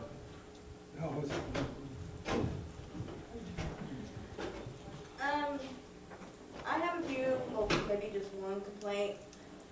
Do you have other programs that come in to your building? No. Okay, well, from what I'm hearing, that some programs are coming in harassing your employees. And I think this is why it's very important we have, this personnel board, because they can even come talk to you because you're buddies with these people that come in and out. And they come in and harass your employees, and I was just questioning, I asked the question if she has other programs that come in, And we don't. but that's what the complaint was, that there's other programs that come in and Oh, my harass. staff complained about it? Yeah. Okay. Representative Hill and then Representative Brown. Well, Good morning. good morning to you too. We hear a lot of things, okay? It's rumors mainly. You gotta have facts sometime in order to stand up and speak and ask the question. We hear things about you, your department, your employees and all that being misused, the vehicles, abused, blah, blah, blah, okay? You will never get reprimanded as long as I'm here, okay? You might, but I will stand for you. You know why? Because there's other departments in Wewoka that misuse vehicles on their lunch break, go to Seminole and go eat and get shake and go back down. You've got other people that misuse vehicles. They don't come to work and all that and use their tribal vehicle that they're assigned to, okay? You've got people that misuse vehicles, tribal vehicles, and not only that, the reason why I'm saying this might be outside the scope of your position as a director, but she brought in about vehicles. That opens the door in the court of law, okay, that I can go ahead and talk about vehicles. As you might not know, some of you council representatives sitting here, you think you know it all? You're just like me, I don't know everything, but you know there was an executive staff that had a vehicle that had a wreck in Holmesville back in November 25th of last year. And that vehicle also to this day never had a police report. And also that vehicle that was involved, the tribal vehicle, only had what you call liability. Liability means that when you run into someone and it's your fault and all that, you have to pay for it. The tribe does not pay for it, okay? As it stands right now, I have not seen a police report. And y'all probably saying, oh, where did you hear that? No, it ain't a matter of what I'm hearing. I see it on paper, okay? And the bill also costs the Seminole Nation, pertaining to the tribal vehicle that was involved, $1,933, okay? So y'all should be checking into something like that. Thank you. Point of privilege really quickly, it's hot My in here. question is mainly directed to the chief. Is there any way we can buy her some space other than what she has? Maybe like this old dialysis or a bingo hall or someplace where she could. Perform her services and Right. different, and we've been talking about this for a long time, there's no question Well, about it. let's not talk about it, let's find it. Well, no, there's many things that are in play here. Still, there's many things that are in play because there is looking at areas in which to move them. Because we need to move tribal courts, where it all stemmed from. See, tribal courts has a problem too as well. All right, I understand we're up here talking about ASAP, but we have a problem with tribal courts too, because tribal courts has a problem with their facility getting them out. BCR had a problem with their building, they were able to move out and do over here and do a real good job with their remodel. So just real quick, and I'll throw a feather in their hat in regards to this, because BCR's building over here, they have really increased the whole, based on what they've done moving forward, it's awesome what they've done for the Seminole Nation of Oklahoma and their rebuild. They had a problem. Tribal Courts has a problem. ASAP has a problem. We do have other buildings over here that need to have stuff done that's been talked about for future development, such as the bingo hall, such as some other different areas, such as, I want to be very careful how I select to say this, but there was a discussion that was brought up earlier that we are also looking at that as well. But we're trying to look at which direction to go first to get it done, is the thing. Because you hit the nail on the head. That's exactly right. No question about it. Mr. Froning. Next board is what I was going to say. Just real quick, do you follow the HIPAA rule? Well, just because if she's saying that and he's giving the excuses of not being, but that still is HIPAA violation. Yes. Correct? So you can be fined if anybody coming to group wanted to turn that in. Well, not me personally, but the tribe can be, Yes. yes. I didn't even think about that, thank you for asking, but HIPAA Yes. violation, so that's something you really need to push is finding a building ASAP, or ASAP. ASAP. Yeah, I got your comment. Thank you very much. Representative Ronnie. Procurement department. Is procurement here? No. I'll just ask you, how are we doing on the Veterans Center? Any updates on? Yes, no, I mean, it's coming along. It's coming along really well. I know that they've been able to go out there and start working on the foundation, doing the development. They had a meeting last week that I wasn't able to attend at that particular meeting, but I know that they were in their meeting. I don't know what was discussed as far as their progress, but I know that they're working on it right now. There was men out there last week working on it the whole week, seemed like. Now, we're without a director. For procurement? Yes. Yes. Are we in the process of hiring them? Has that We'll- been advertised? Yes, it will be opened up to be addressed, the position. Representative Morrell and then Representative Harjo. Higher ed. Was there a question? No, I was going to follow up. I'll go for it. Okay. Is higher ed here?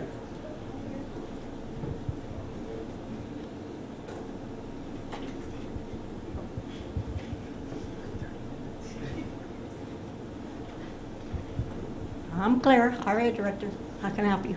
I'm glad you're finally here today. My band had a question on the letter from that the payments were gonna get reduced in the Yeah. next year. Have you sent out letters to your students to let them know, like, hey, you're not gonna be getting this much? Yes, I did. Okay. Yes. And I know you, here recently, communicated with us, but in the past, it's been kind of hard communicating with you. Have you, if you're out of the office, have you posted something like on your door to say, Yes. hey, okay? Mhm. Those were some of, the concerns that we've had before, but, And I have informed Bo next door to put it on Facebook, and he has. Okay. Well, that's better communication now, Yeah. with you. I appreciate it. You're welcome. Any other question? Can I have a question? I have a question for Kelsey. Kelsey, you know that the JOM director's position is open? Have you thought about applying for it? You'd be great at it, Thank you. right? Think about it, okay? I appreciate it. Oh, okay, thanks.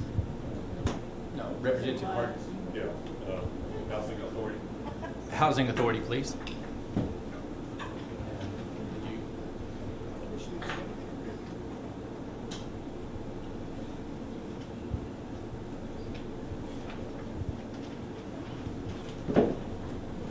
Good morning. Good morning. I'm- My band had a question about the resolution that's coming up a little bit later, and I know SEMA is sponsoring of this, but we were unsure about the road you were talking.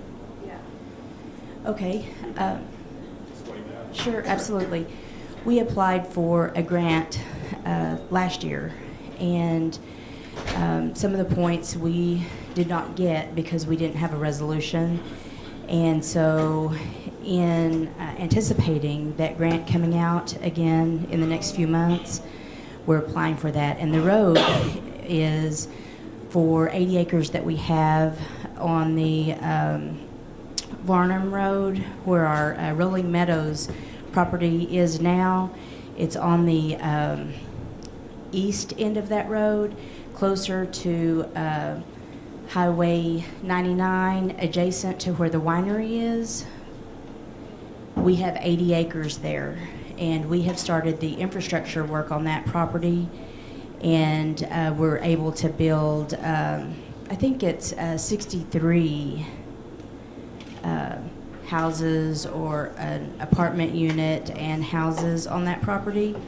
And so we worked with transportation to get that put on their tip, or whatever you call it, for their inventory, so that they can put the road in for us. Because unlike, we didn't want it to be like Rolling Meadows, where we got our property built years ago, and just last year they put the road in for us. And so we're trying to get on their inventory now, so that as the houses are being built, we'll get the road put in. And for the grant, the funding level that we needed to be at was 90 points. I got 86 because I didn't get the 6 points I needed for that that match. And so having that match would have put me at a fundable level for that grant. So having the resolution and knowing that we're on the inventory and we'll have the road put in there, then chances are we'll get that funding to build those homes on that property. So the address here in the resolution is correct? Yes, that's just the general address for that. So there'll be individual lot numbers for it, but yes, that's the address.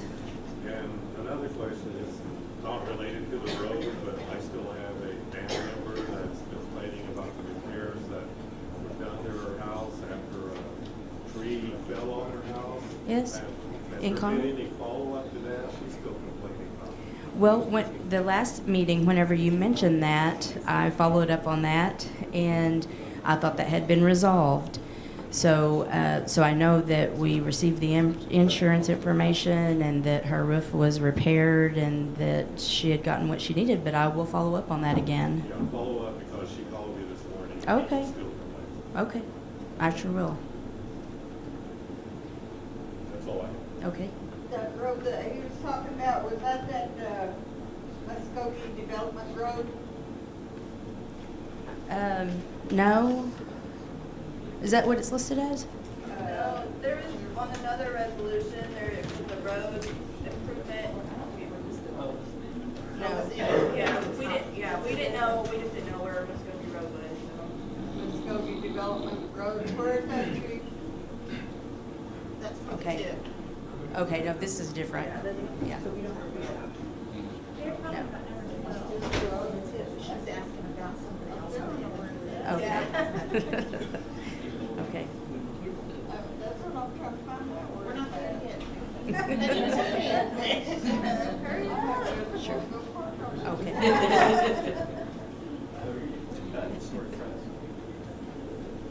Any other questions? I got one. Back in December, I believe it was 2018, you had received a letter from the housing to move us off the list as a part of the nation because we're getting counted every year. Yes, ma'am. Has that yet not been done? Well, you know, we had a special meeting. We asked the HUD administrator to come. He came and spoke to the board because that's a board decision to change how the policy is written for that. And at that time, the board did not change the policy on that. So you can count people and get the same amount for everybody, and we'd not be a, you said we're not a part, but you're gonna count it? Well- It's in miscellaneous. Well, I didn't get clarification. No, what I'm saying is I hadn't gotten clarification from HUD on that. They have not responded to me. Since that time, Wayne Sims, the HUD administrator for us, retired. And so there is a new HUD administrator that I have to follow up with, David Sutherland. Yes. And so I still do not have clarification on that. Okay. Yes, I can forward that to you. Sure. Any other questions? Okay, thank you. HBO, Mr. Franks.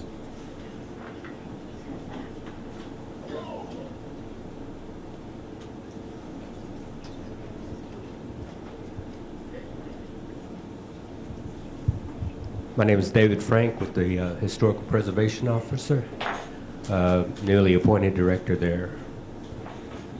I was just wanted you to introduce yourself and give us, I guess, your vision for the future of the department.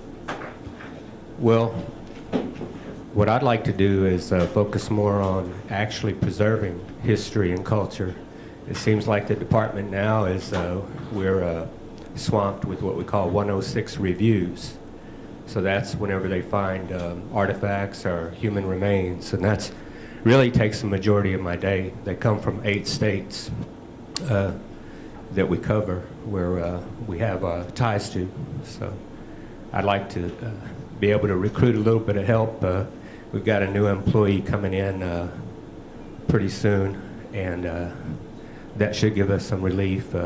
Brigida Leader takes care of the TCNS areas, and then I try to do the rest of it. How are we doing with funding for TCNS? The funding has come to a stop, and you know our department is funded by TCNS, so at some point we're going to have to be switched back over to general fund because the consensus is that that money's not going to be coming in anymore.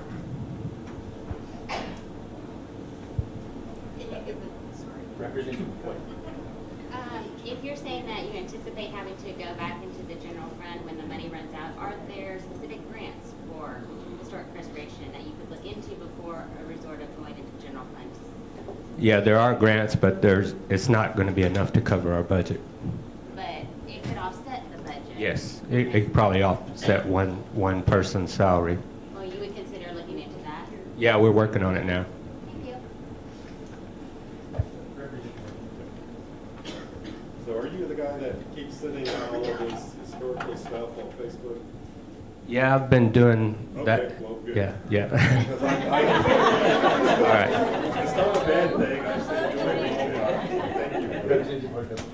He just said you don't look the same as the last time. Used to you in a patchwork shirt.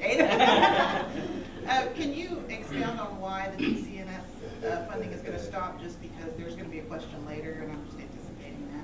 Well, from what I understand, that when the different tribes were charging their fees to do those evaluations on those cell towers, it wasn't consistent. So one tribe could charge an extreme amount where another tribe may be charging something minimal. So that was the main reason why that funding had come to a close. I want to clear that up a little bit. I know you knew, Dave. Yeah. But I can expound a little bit on that. We have a new administration as of 2000, I think, whenever Trump came in. The FCC chairman of that time period was a former executive within Verizon, and he came to be the chairman of the FCC. And the issues that was running at that time, and there was this different charges for the fee. I don't think that had so much to do with it. I think they began to interpret the Indian tribes as a barrier for the purpose of the new technologies that was going to be coming in with 5G. So when the chairman came in, Obviously, he had a goal of trying to not allow the tribes to be able to have access to those reviews on all of the components that was going to come in 5G, okay? And how we looked at it, at least from the perspective, had that not happened, you know, we would probably be looking at about anywhere from $15 to $25 more million in our areas of interest on the 5G upgrades. That's a big thing right now. So what you had, it was a part of what when Trump was changing a lot of things, it kind of got included in that, and it was a 2-2 tie. And the chairman breaks the tie, as we do here in the council. And the Chairman Pye broke the tie, and therefore the rules changed. And it really, really hurt the nations. We may possibly get some from a settlement, but it might be just one more payment, possibly. We don't know exactly what that would be. If you're a member of the council, I had asked for about $10,000 to go in on the suit against the government at that time, and the tribes that were a part of that did win to some extent. Still, they're not going to be able to participate in the new technologies.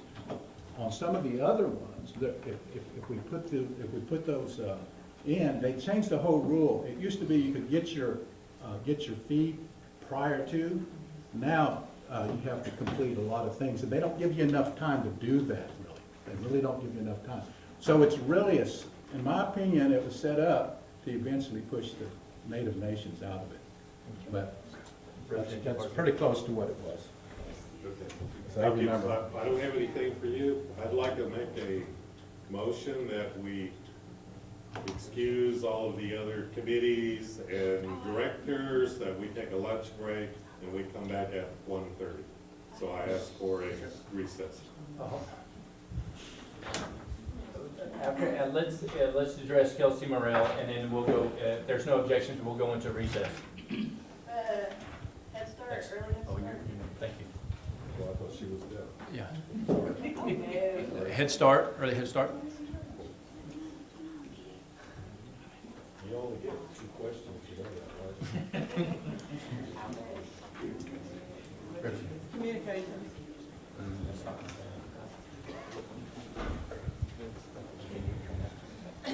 I'm Laura Henning-Hahn, the interim director for the Head Start. Hi, Laura. Hi. Okay, there's a few questions. Okay, the incident that happened, I think 28th maybe, with the teacher getting fired. The 28th of, February? no, there was not a teacher that was fired on the 28th. Has there been recently? I had a teacher quit, but I didn't fire a teacher. Okay, well, it was brought up that a teacher had gotten fired, and what the question is, why didn't the other one get fired? But I mean, if it was. We've done our investigations. I went through DHS, HR viewed the video. I mean, we've done the things that we are supposed to do to ensure the safety of our children. So we did the proper things that were needed to be done. Okay. And then the propane leak that happened in Conwell, is that all taken care of? That's taken care of. We've even went through proper channels to make sure that things doesn't happen, you know, in the future. Actually, there wasn't a propane leak. It was something about the emergency valve, but that's gotten taken care of. OLG's been out there, the fire department. We even put different things in place because sometimes you seem to overlook things when it comes to policy and procedure and protocol, so we took the extra steps to ensure that we have those in place as well. Okay. And how do your employees clock in?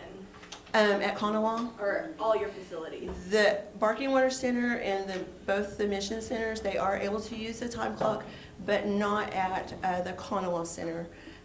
We did have a meeting with Joshua at NIT, and he's going to look into that for us as well. Okay. I guess it's another issue that there's a sign-in sheet maybe? Yes. Okay, and that other employees are signing other employees in. Well, I was never told of that. Okay. But it's pretty much monitored. Okay. Thank you. Thank you. Representative Fulbright. Communications director. Yeah, he's not here. Okay. That I couldn't tell you Did he say he confirm. wasn't gonna be here? Well, I haven't talked with him or confirmed any one way or the other with him about why he's not here, anything like that. He might have been afraid of a little altercation that happened like this over here since he's got That I some don't- issues he's gotta take care of. I don't have any idea. I know that there was a motion on the floor to recess till 1:30. Is that okay with everybody? Yep. And that all the committees and everything are released for the afternoon. Thank you.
Harjo.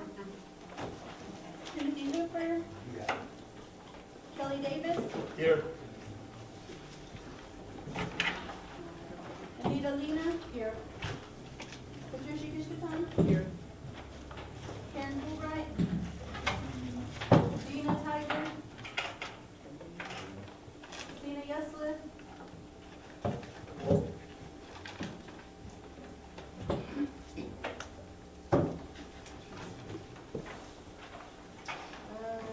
Lottie Cootie. Here.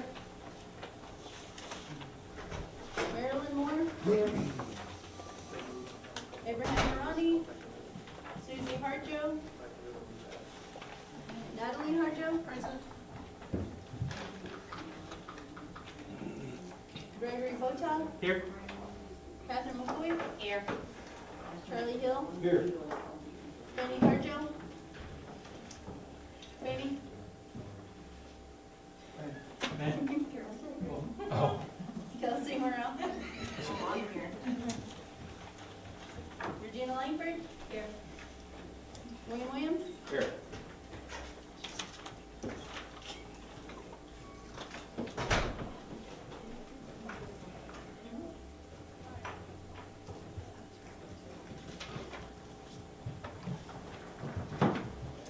By a count of 17 present, 11 absent, I declare that we have a quorum.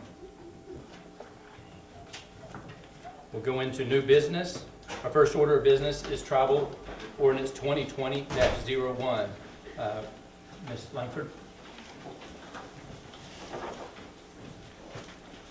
Tribal Ordinance 2020-01, Tribal Ordinance of the Seminole Nation of Oklahoma, amending the Arts and Crafts Code at Title 1A, Chapter 3, Title Prisons Committee of the Seminole Nation Code of Law.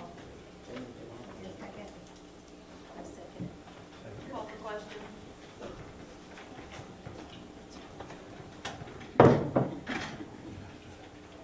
Secretary, you can call roll, please.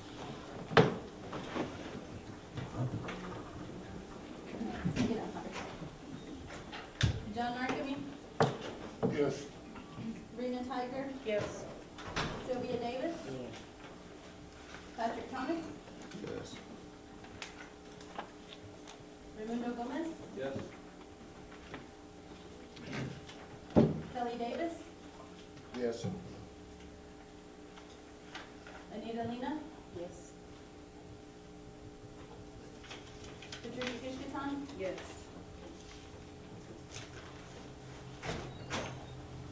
Lottie Cootie. Marilyn Moore. Yes.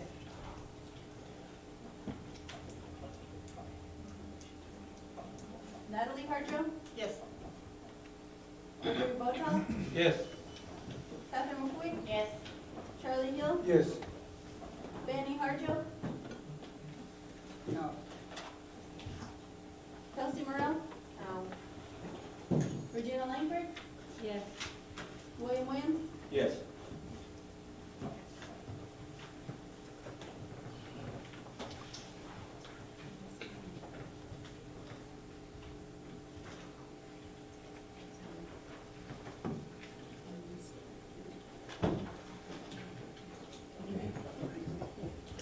I just didn't want to.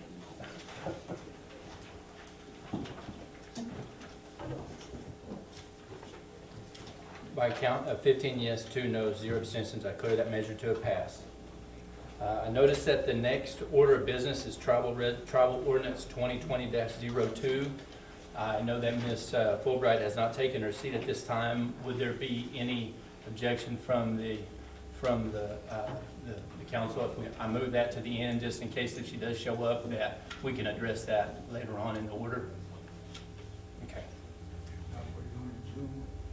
Next order of business is Tribal Ordinance 2020-03, sponsored by Representative Yeslet.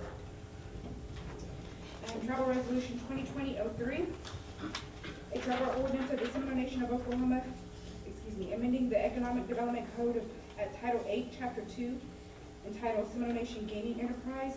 And I have some clarifications on this that might be in as far as changes that were submitted or not added into this.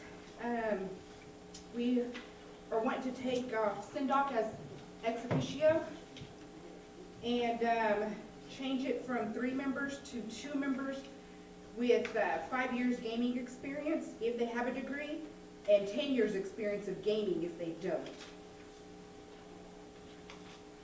And then I make the motion and ask for a second. Clarification, question. Can the sponsor do that in the ordinance that's presented, or do they have to take it back and bring it back with all this new language? I didn't think a sponsor could amend their own. Yeah, I don't think, in regards, let me ask, I'll need them to clarify that, if you wouldn't mind, while addressing that. What occurred there? Well, she's amending her own ordinance, and is that allowed to amend your own ordinance when it's been brought forth? Sure. I will just go ahead and do it. I do not recognize them, and I don't need their opinion. So I'll go ahead and take the motion as it is, and we'll just make the adjustments later. Okay. Representative Yes. Representative Boton? I would sponsor those amendments for you if you, so. Thank you. Yes, I'll accept them and ask for a second. Okay. Representative Davis? My band wanted to motion to table, but the person that was supposed to do that's not here, so I just wanted to put that on record because they wanted to. Are you wanting to do that, or are you just? Well, I'm just doing what the band ordered me to do. So you wanted to make a motion to table it? Motion to table. Okay, there's a motion on the floor to table it. Second.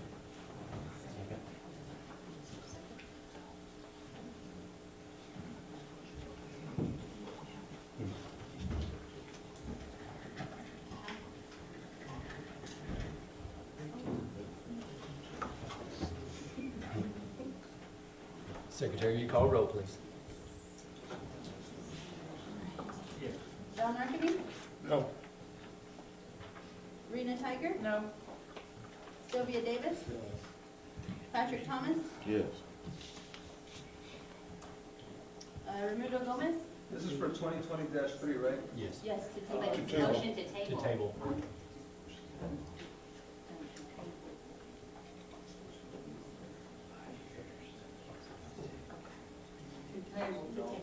Yes, sir. No.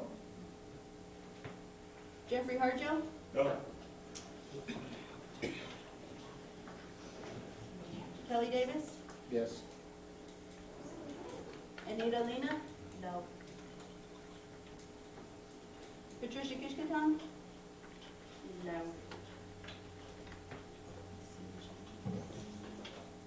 Sina Yesla? Yes.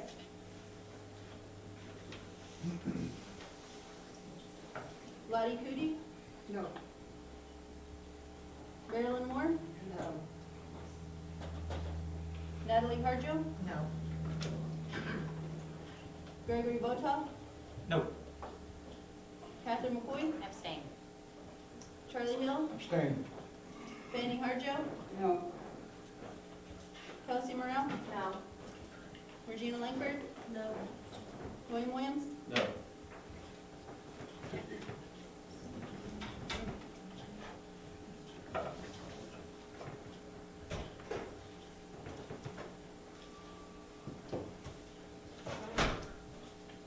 By count of 4 yes, 14 no, and 2 abstentions, I declare the table to have failed. Representative Boton? We would also ask the amendment to the annual stipend down to 6,000 from the 10, make it consistent with the commissioners. Okay, accept. What was the count again? I'm sorry. 4, 14, and 2.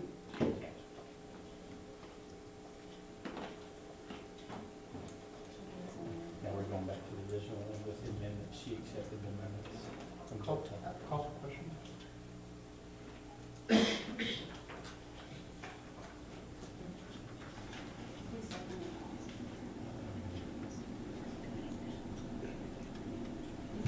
No. Who seconded the? Yeah, that's what I was thinking you did. That's what I was thinking.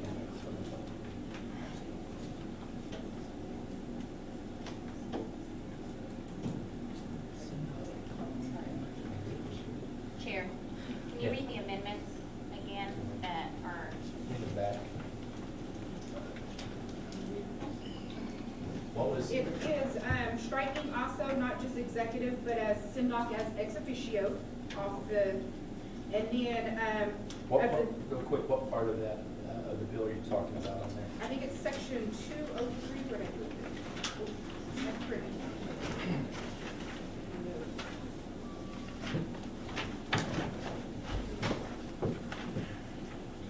Let's say, section 203. Wrote it down, where'd it go? 203, 3, limitations on eligibility.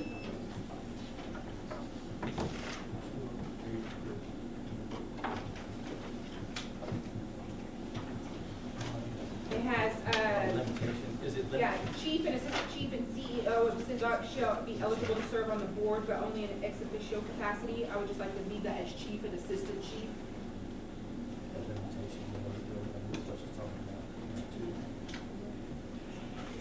Is it page 4, Representative Yesler? I do believe it is. Because we have down page 4, but it's in 2, limitations of eligibility. Section 203.3. So page 5? Oh, there. Yeah. Yep. Yes. Page Oh, I see it now.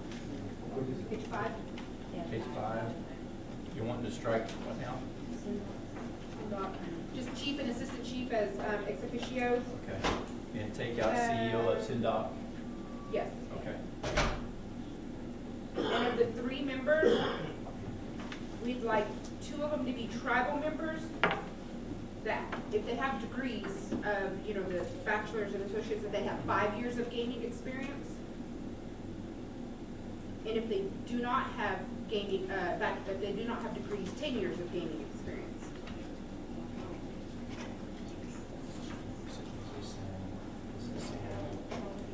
So degrees plus 5 years, and then Yeah, but I was just making sure that was in the game. there's an eligibility. The enterprise side. It is. Is it Since I'm okay? Well, yeah, send out the game enterprise, so I just want to make sure. Well, they're separate. Okay, yes, okay. I'm good. Got it. Yes, if they have degrees, 5 years experience. If no degrees, 10 years experience. Did you catch that, Ms. McCoy? So it's still a 5-member board, Yes. but 2 of them have to be Seminole tribal They people. went it down to 3 members. Oh, 3? But 2 of them being Seminole tribal members, that meet the qualifications also. Yes. From 5 to 3. Yes. Call for the question. Well, and then his amendment. Reduce the stipend. Reduce the Yeah. annual stipend. Yeah, from 10 to 6.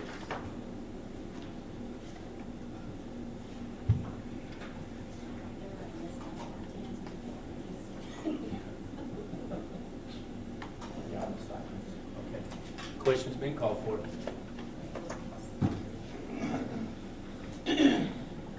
John Rickaby, Yes. Rena Tiger. Yes. Sylvia Davis. Was that a yes or no? No. Patrick Thomas, No. Raimundo Gomez, Jeffrey Harjo, No. Kelly Davis, No. Anita Lena. No. Patricia Kishkaton, No. Karen Fulbright, Sina Yesla, Yes.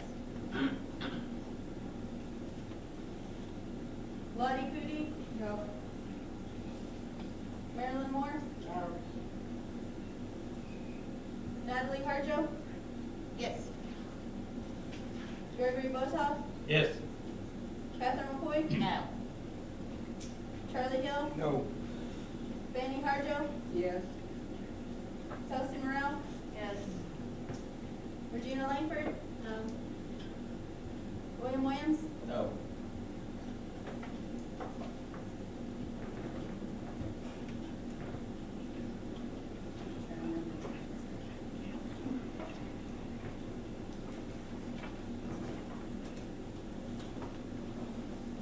Okay, by a count of 7 yes, 13 no, 0 abstentions, declare that measure to have failed.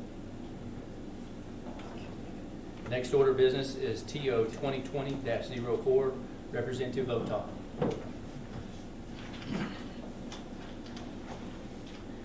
TO 2020-04, Travel Ordinance of the Seminole Nation of Oklahoma, amending the Education Code at Title 9, Chapter 1, titled Education Committee of the Seminole Nation Code of Law.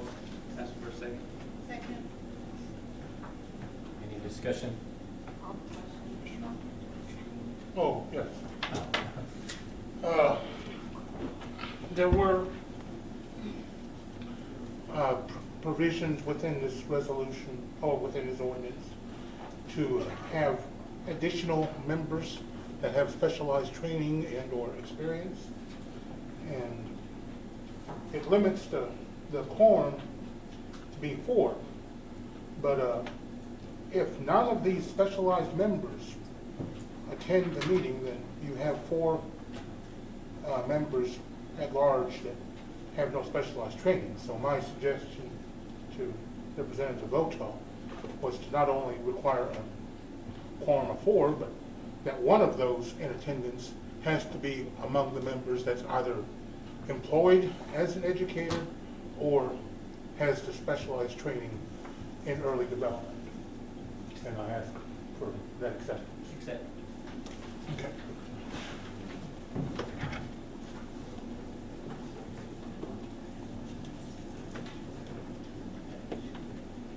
Any other discussions? Call for question.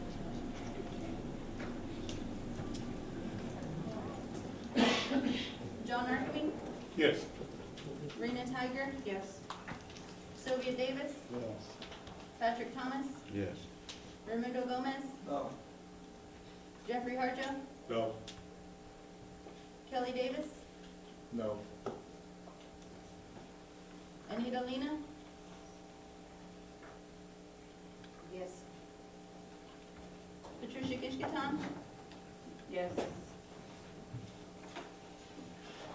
Cindy Usla, No. Lottie Cootie, Yes. Marilyn Moore, Yes. Natalie Harjo, Yes.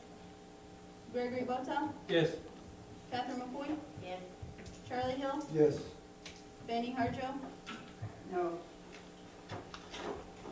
Kelsey Morrell, No. Regina Langford, Yes. William Williams, Yes.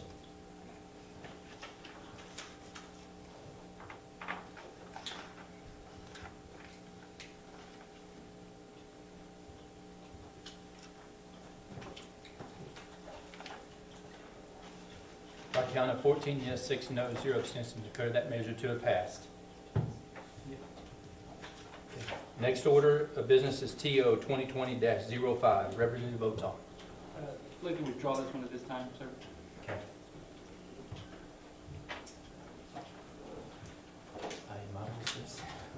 Next order of business is TO 2020-06, Representative Votaw.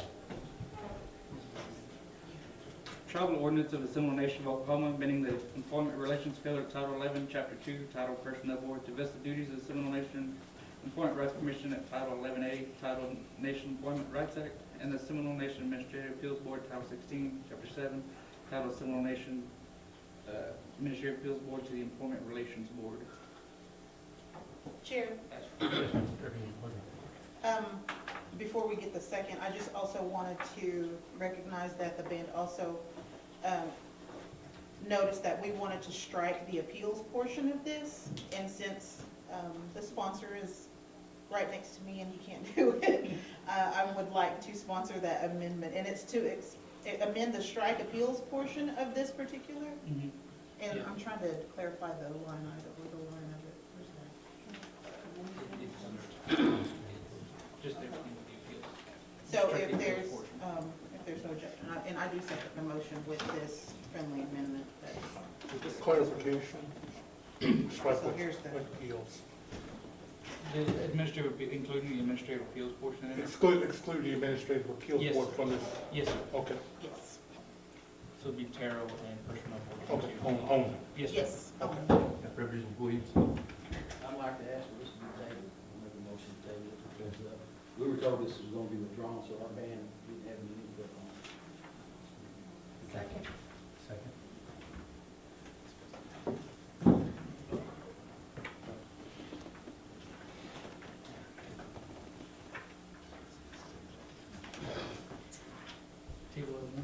Secretary, call the roll, please. John Markby?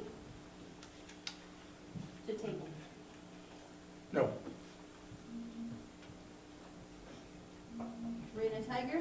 No. Sylvia Davis? No. Patrick Thomas? No. Raimundo Gomez? No. Jeffrey Harjo? No. Kelly Davis? Abstain? Anita Lena? Patricia Kishkaton? No. Sina Yesla? Yes.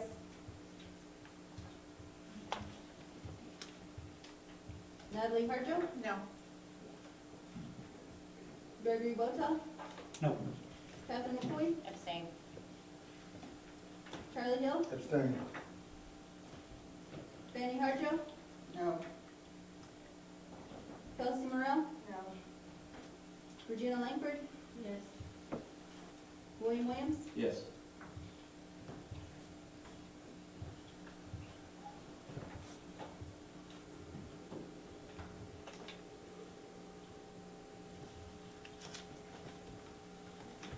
Okay, by a count of 3 yes, 12 no, and 3 abstentions, I declare the table to have failed. Yes. Oh. Oh, I'm so sorry. I'm so sorry. Because I didn't know. I'm sorry. Sorry, Lottie. No. I'm so sorry. You're new here, so. you know. How old are you? Let's get it off. Marilyn Moore? No.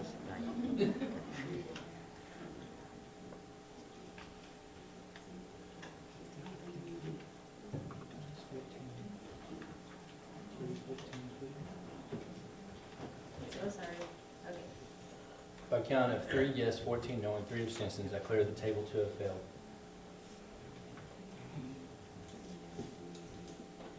I abstained. Oh, yeah, no. Oh, 3 Yeah, abstentions, 3 3 abstention.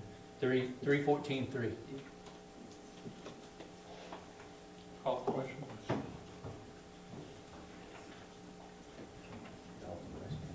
Secretary, will you call roll, please?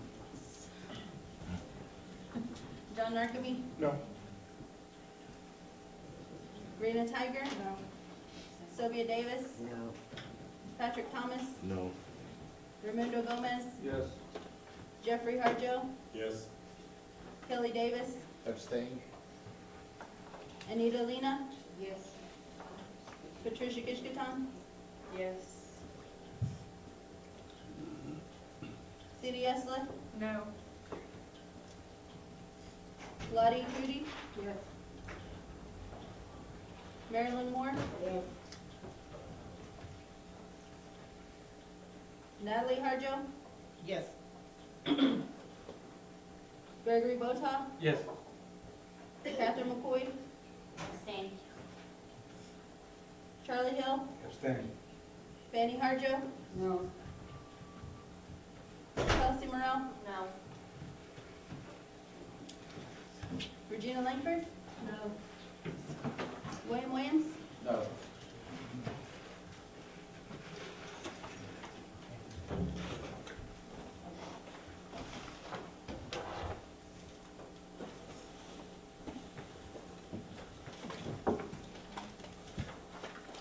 By a count of 8 yes, 9 no, 3 abstentions, declare that measure to have failed. Next order of business is TO 2020-07, Representative Votaw. Could I get the vote on that real quick? 893.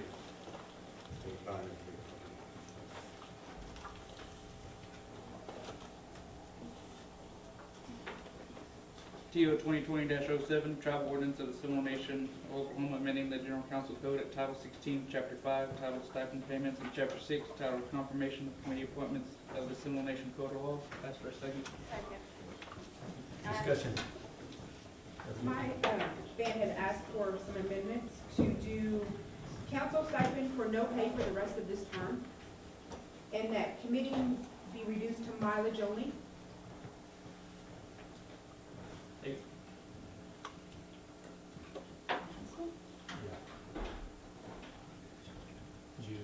Do you accept? Yes. He said, I'll take it.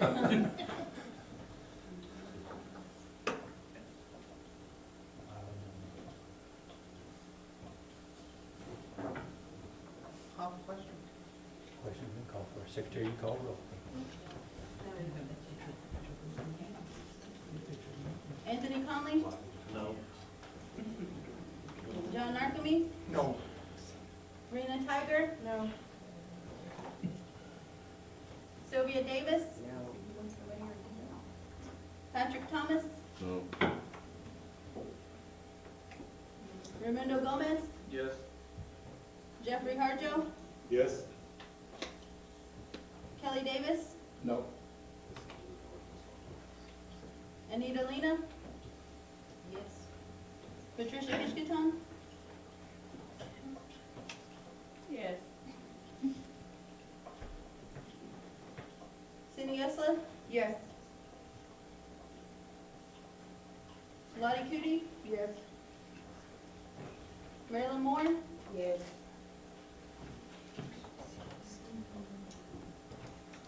Natalie Harjo? Yes. Gregory Boto? Yes.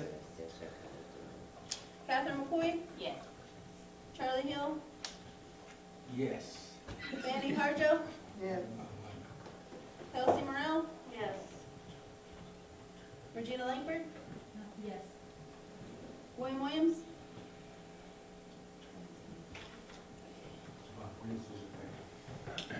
Immediately.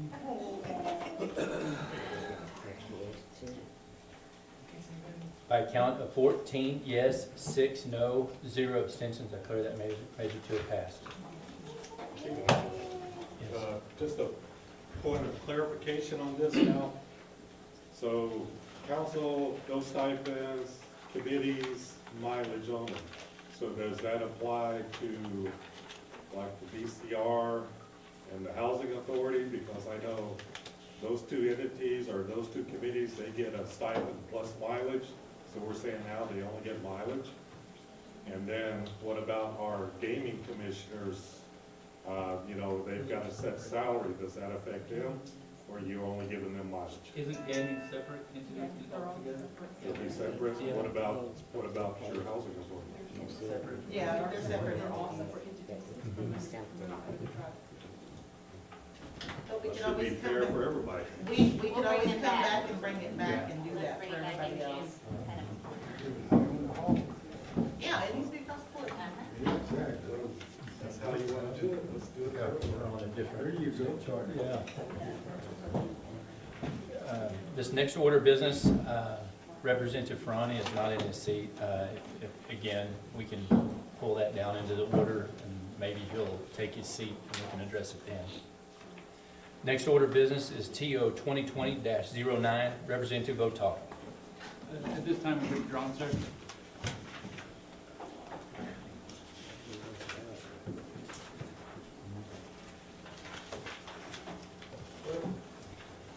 Moved 08, you said? Or Yes. Okay. Excuse me. Mr. Votaw, you were at the band chiefs meeting the other night. You only told us you were going to withdraw one resolution or ordinance. Now you're withdrawing another one? The band asked me, because it needs to be developed a little more on it. Okay. Is that 09? 09. Oh, I heard withdrawn, but I didn't hear the issue. Just for clarification, yeah, the band did ask for it to be withdrawn because we wanted to make sure that it had enough beef in the ordinance itself, so we could develop the amount, who decides how much that amount's gonna be, if it's gonna come to the general council. We just didn't want it to have any room for inadequacy. 5,000, 10,000. 20. 20 points are good for me. All right, the next order of business is TO 2020-10, Representative Porter. TO 2020-10, a tribal ordinance of the Seminole Nation of Oklahoma enacting the Seminole Nation of Oklahoma Seal Enforcement Code. Make a motion, ask for a second. Second.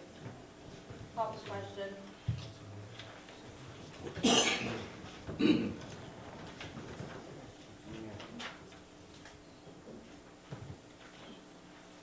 Secretary, call roll, please.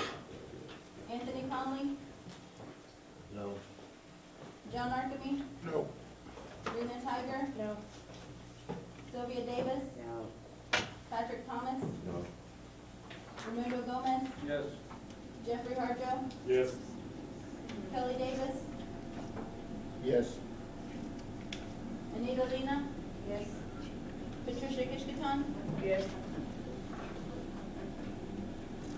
Cindy Esler, No. Lottie Cootie, Yes. Marilyn Moore, Yes. Natalie Harjo, Yes. Gregory Botoff, Yes. Catherine McCoy, Yes. Charlie Hill, Yes. Fanny Harjo, Kelsey Morrell, Yes. Regina Langford, Yes. William Williams, Yes.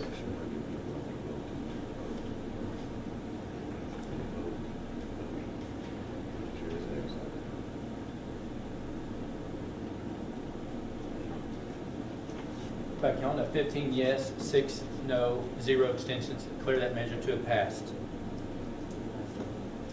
Next, Say that again, please. 15, 6, and 0.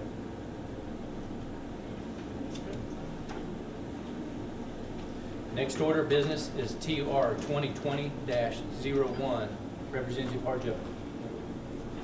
Tribal resolution of the Seminole Nation of Oklahoma adopting additions to the Seminole Nation Tribal Transportation Improvement Program, also known as the TIP, and submission to the Bureau of Indian Affairs of the following list: the Seminole Nation TIP Road Inventory, and to approve the Long Range Transportation Improvement Program. As presented. Second. Representative Morrell. Our band just wanted to know where the Muskogee Development Road is.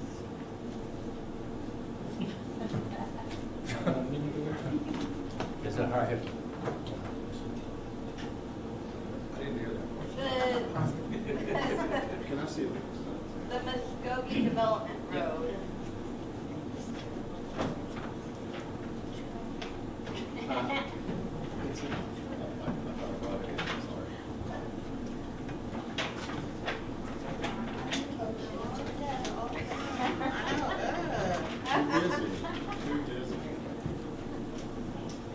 Were the,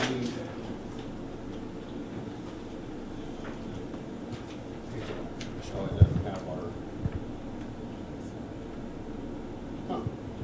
Usually these roads have the actual road number on it, Yeah. and for some reason it's not on here, or I could have told you immediately. But a typo or something has happened here. But with so many in our inventory, I'm just not gonna be able to point out which one this one is. In the office, we title our routes with like 2019, 2018, you know, on down the line. And then for tribal identification purposes, we add on the title of what we would call like river misaccess, even though that's really not a road, it's a description of it. So I only recognize these with the route numbers and the road numbers as well. And without it being on here, I'm sorry, I can't. That's fine. I'll get with you later. I can make an amendment and send out to the council the actual road description and road names, county road, 3, 5, whatever. Okay. And that'll do some clarification, and I can do that this week. Okay, thank Or you. this upcoming. Representative, yes, sir. My band just had a question as far as how often do you have to submit this list again? We try to make it a point to submit it yearly. The big reason for trying to improve our TIP and our inventory numbers is it's part of a 3-part formula handed down from Congress, and inventory routes or square mileage is a part of it. So anytime my department goes through the analysis of the county road system, if it's not in our inventory and eligible, we need to capture that because it could produce an opportunity for more funding as formulas change here and there. So if we find something out there, we just try to grab it and throw it in, and it should help us later on as spending authorities will come with us. So it's yearly. If we can, here. And so, okay. When's the last time you submitted? Did you submit one last year? Well, we tried about 3 years in a row, and it did not make it to the agenda. Okay. I was wondering, because whenever we wanted the last submission, I found one from 5 years ago. And Right. that's the only one I could find. Right. And so. Well, up until that point, you'll see that we did this every year. Okay. Until we started having some kind of communication or something. That's what I just wanted to have on the floor for you to let us know. Yes, Okay, ma'am. Yes, thank you. ma'am. Representative. Again, Ben wanted to make a motion to table. The guy that had the reason why is not here, so, but I had to make that motion. Order to thank you. Sure. Table on the floor. So we're voting on the table? On the table. Nobody said, does anybody want to second that? Second.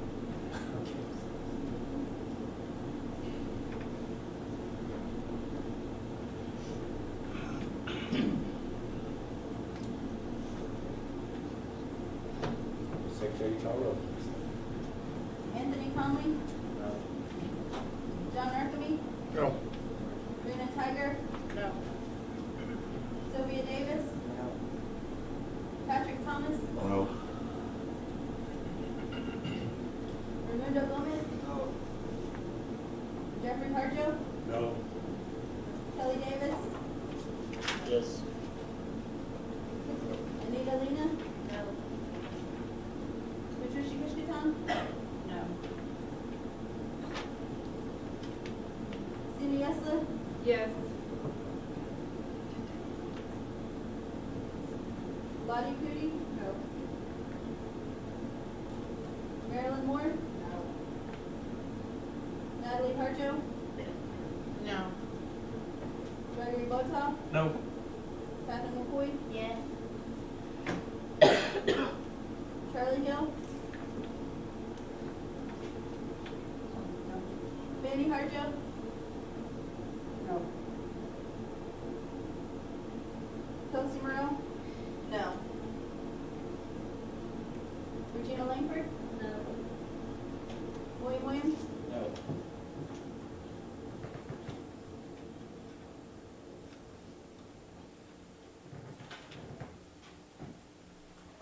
By a count of 3 yes, 17 no, 0 abstentions, declare the table to have failed.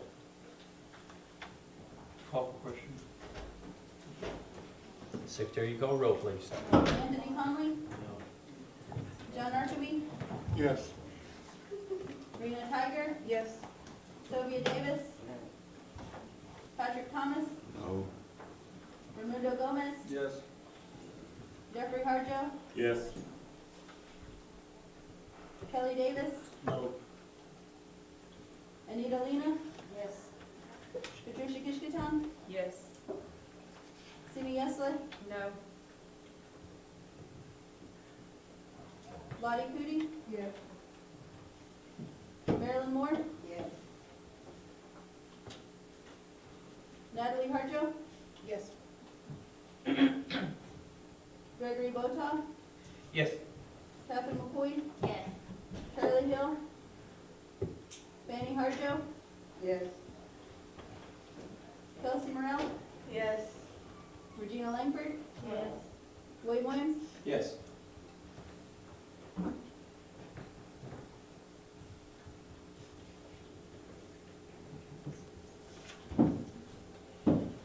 By a count of 15 yes, 5 no, 0 abstentions, declare that measure to have passed. Next order of business is TR 2020-02, Representative Botoff. TR 2020-02, a travel resolution of Seminole Nation of Oklahoma, meeting the fiscal year 2020 comprehensive budget. Ask for a second. Second. This, I was gonna, for clarification real quick, for this, it's, not necessarily any changes to the budget itself, but to the resolution that was approved after the modifications. When it was redone, parts of the chart were left off, or there was parts that were, weren't supposed to be in there. But this is just to correct that chart that was within that resolution that was passed. Okay. My band just wanted to know if the bonuses were added in the enterprise slot. It's not necessarily a line item, it's built into the wages and salaries, so it's something that the committee's still working on to address. Okay.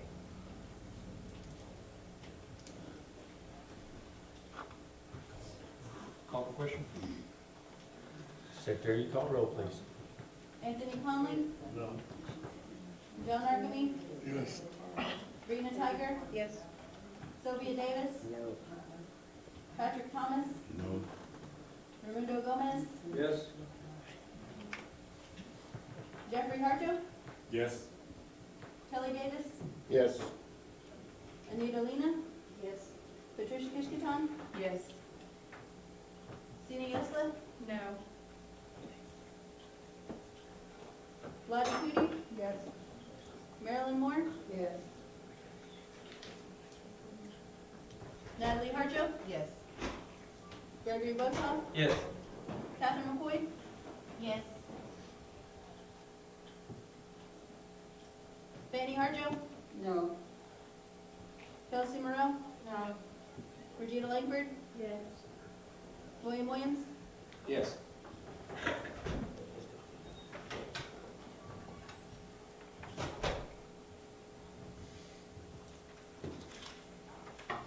By a count of 14 yes, 6 no, and 0 abstentions, declare that measure to have passed. Next order of business is TR 2020-03, Representative Votak. Travel resolution of the General Council of the Seminole Nation of Oklahoma, approving and authorizing a donation of the Seminole Nation flag to the East Central University. Ask for a second. Second. Representative Morrell. My band just wanted to know, what's the purpose of having a resolution to donate flags to these? This is a sponsorship of good faith between the two entities. So we can't just go and We could, but it just kind of put it on paper? presses the. Yeah, Well, 'cause there'll be it- somebody that's like, who gave them permission to use that? Well, Representative McCoy. My dad just had a question. Do you know, like, do they display them in a room? They hang them outside? Do you know how they display them, basically? Currently, not at the moment. Huh? Not at the moment, I do not know. Will you find out? I will. Thanks. Representative Harjo. Yeah, I just had a suggestion that we combine these two resolutions, this one and the next one together. That's okay, never mind. And, excuse me, and to answer your question, I've seen these flags, like in the student union, even in the student union. So that's probably where they're Well, gonna we were put it. just wondering because like at OU, they have a special room, you know, that it's displayed in. So they just wondered, you know. Well, currently East Central's building a Native American union for all Native American people. And so that would, more than likely would just be displayed there once it's built, Right. so. Yeah, well, it appears that there was no objection, so that we're going to combine 2020-03 and 2020-04. So we'll be voting on both of those. Call for question? Anthony Conley? John Arcamy? Yes. Rena Tiger? Yes. Sylvia Davis? Yes. Patrick Thomas? Yes. Raimundo Gomez? Yes. Jeffrey Harjo? Yes, Kelly Davis? Yes. Anita Lena? Yes. Patricia Kishkaton? Yes. Sina Yesla? Yes. Lottie Cootie? Yes. Marilyn Moore? Yes. Natalie Harjo? Yes. Gregory Botoff? Yes. Catherine McCoy? Yes. Fanny Harjo? Yes. Kelsey Morrell? Yes. Regina Langford? Yes. William Williams? Yes.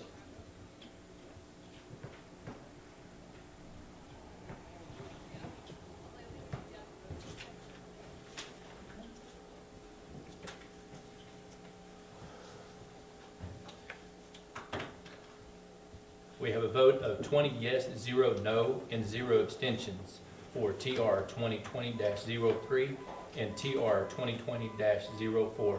Declare those measures to have passed. Next order of business is TR 2020-05. Representative Votaw. Tribal resolution of the General Council of the Seminole Nation of Oklahoma approving the budget modification of the tribal court BIA for fiscal year 2020. Ask for a second. Second.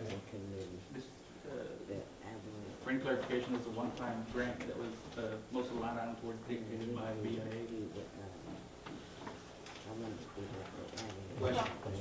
Question. Secretary, will you call the roll, please? Anthony Conley?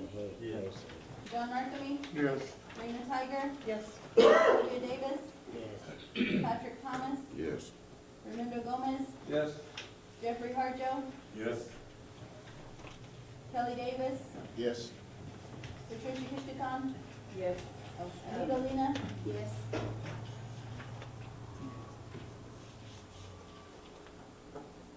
Cindy Eslith? No. Lottie Cootie? Yes. Marilyn Moore? Yes. Natalie Harjo? Oh, yes.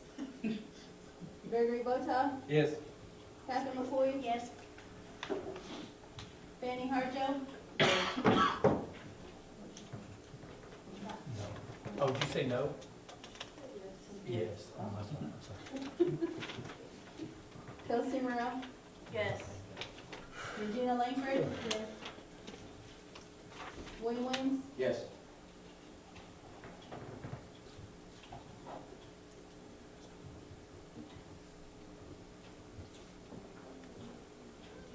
By a count of 19 yes, 1 no, and 0 abstention, declare that measure to have passed. Next order of business is TR 2020-06. Representative Votaw. Tribal resolution of the General Council of the Seminole Nation of Oklahoma approving the USDA Natural Resource Conservation Service Grant for incorporation of the FY 2020 comprehensive budget and authorizing expenditure of the grant for the community garden project. Ask for a second. Second. Representative Morrell. My band just wants to know where this project will be located at. Behind the, community.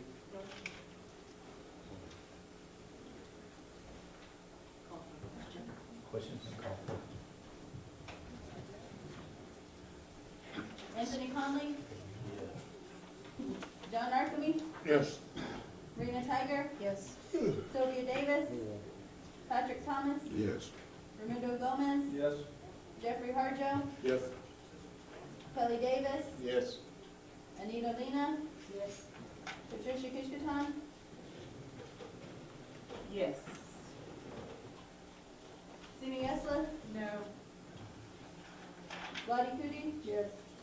Marilyn Moore? Yes. Natalie Harjo? Yes. Gregory Botow? Yes. Catherine McCoy? Yes. Fanny Harjo? Yes. Kelsey Morrell?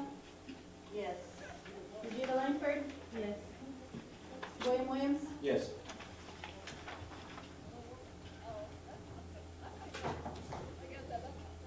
By count of 19 yes, 1 no, 0 abstention, declare that measure to have passed. Next order of business is TR 2020-07. Representative Votaw. Trial resolution of the General Council of the Seminole Nation of Oklahoma authorizing an amendment to the tobacco compact with the state of Oklahoma and the Seminole Nation of Oklahoma. Ask for a second. Second. Representative Yesler. Yes, my band wanted clarification as to, is this for like the future compact, or is this for the one, because I thought you had already agreed and signed a contract, or compact already. So is this to retro back and cover our tracks? Yes. To give him that approval that he already signed, even though he already did it without approval? No, I didn't sign, no. Okay, so, but you've No, already I- worked no. out the deals? Yeah, but no, I didn't sign a compact. What I signed was an agreement that y'all approved for an extension already. We were just trying to cover it for 1 year. The extension, not a new compact, So just an this will extension. cover that? Yes. Okay, that's what my band wanted to have clarification. Representative Thank Williams. you. Is there anybody from BCR here? No. No? Our band just had a question, whether BCR has been in communication with you about this, or? Well, not in regards to the compact itself. Now, Tim Brown, their attorney, and I have been working to get the extension that approved. Mr. Brown, their attorney, has been brought into that. But we haven't had an opportunity to sit down to generate a new compact that's to be signed. This is just extending out to be able to negotiate that when that time comes to approve that. Yes, sir. Thanks, sir. Yes, sir. Call. Oh, wait, okay.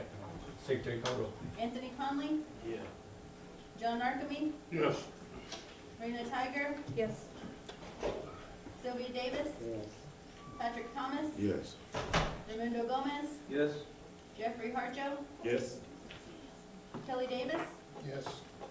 Anita Lena. Yes.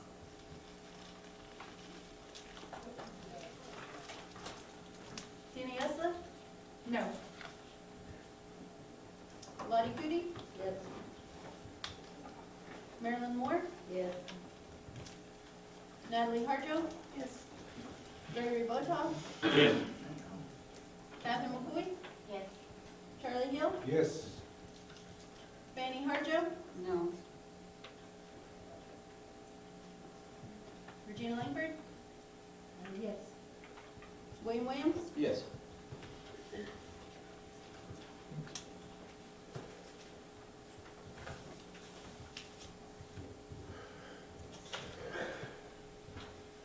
By a count of 17 yes, 2 no's, 0 abstentions, declare that measure to have passed. TR 2020-08, Representative Kishkadon. Okay.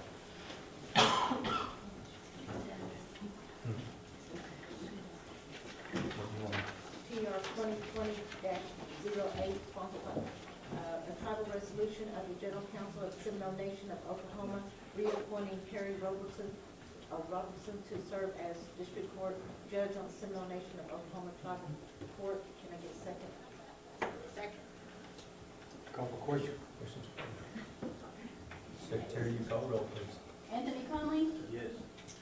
John Archibald, No. Rena Tiger, No. Sylvia Davis, Yes. Patrick Thomas, Yes. Raimundo Gomez, No. Jeffrey Harjo, No. Kelly Davis, Yes. Anita Lena, No.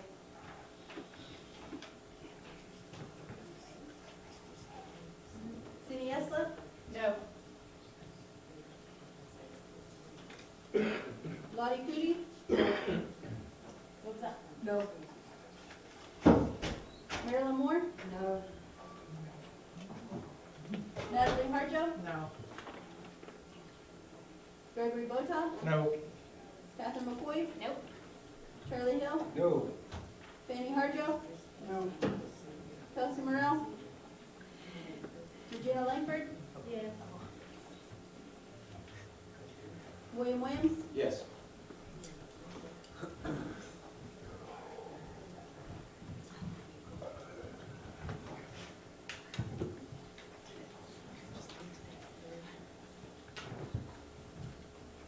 By a count of 6 yes, 13 no, and 0 abstentions, declare that measure to have failed. Next. If you don't mind, we'll skip this one too till later on. Next order of business is TR 2020-10, Representative McCoy. TR 2020-10, a tribal resolution of the General Council of the Seminole Nation of Oklahoma, authorizing the chief to take action necessary to submit the seal of the Seminole Nation of Oklahoma to the United States Patent and Trademark Office. Make a motion, ask for a second. Second. Representative Yesel. Yes, my name just had a question as to the reason why it wasn't resubmitted back in, I think it's like 2017? I guess, I don't know. You don't, I mean, there was, we don't know the reason? Ha. Okay.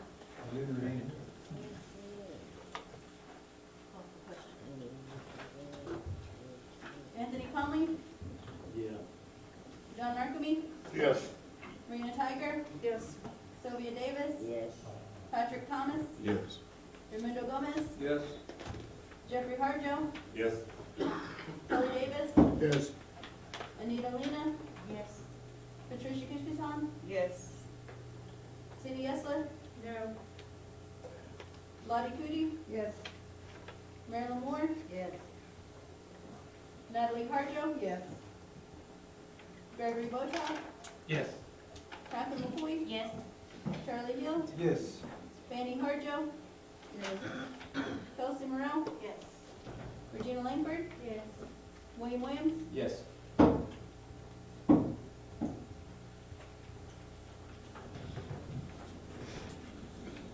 By count of 20 yes, 1 no, and 0 abstentions, declare that measure to have passed.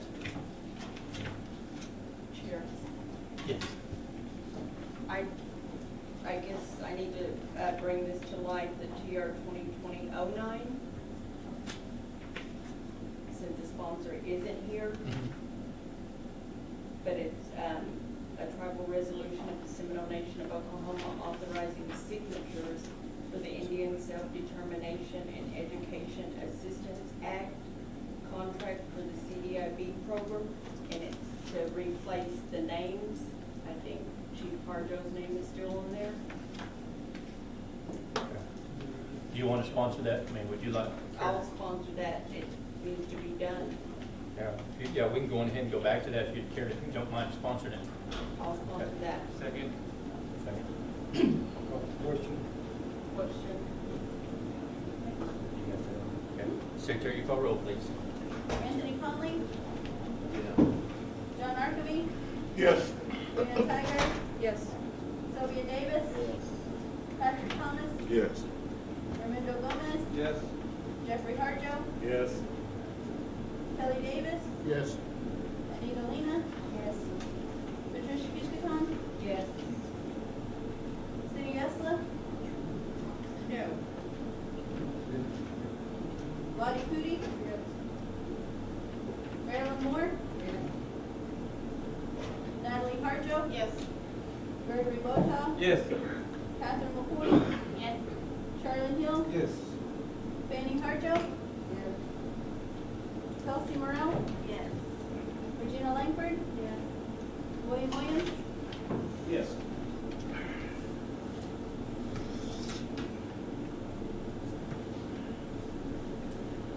By count of 20 yes, 1 no, and 0 abstentions, declare that measure to have passed. Next order of business is TR 2020-11. Representative Hill. A resolution of Seminole Nation of Oklahoma General Council authorizing the executive office by and through the program development department to prepare and submit grant applications to various federal governmental agencies for vote. It should be fiscal year 2020 through fiscal year 2021, Mr. Chairman. So we can strike out 2019, fiscal year 2020, or we can bring a friendly amendment. It doesn't matter. I'll ask for that friendly amendment. No, I want to do that. Oh, fine. Okay. Call for it. She approved, she accepted your Yes. amendment, your friendly amendment. I'm gonna do the friendly amendment to this. Do we have a second? Do we have a second? Second.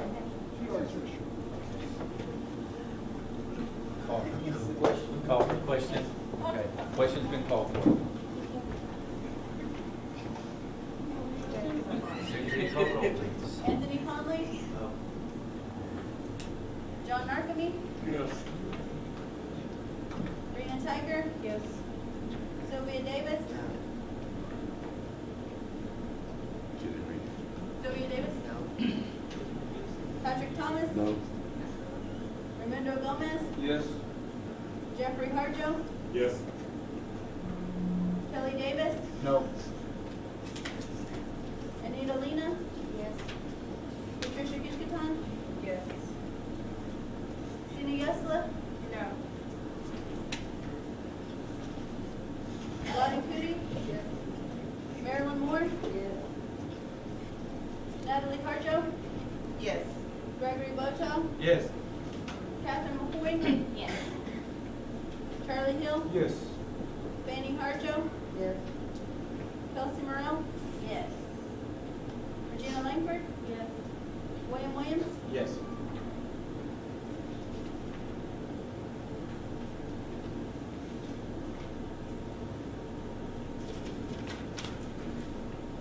By count of 16 yes, 5 no, 0 abstentions, declare that measure to have passed. Next order of business, I'm sorry, can you give me the count for the last 10. resolution for 10, 2010? 21-0. Thank you, sorry.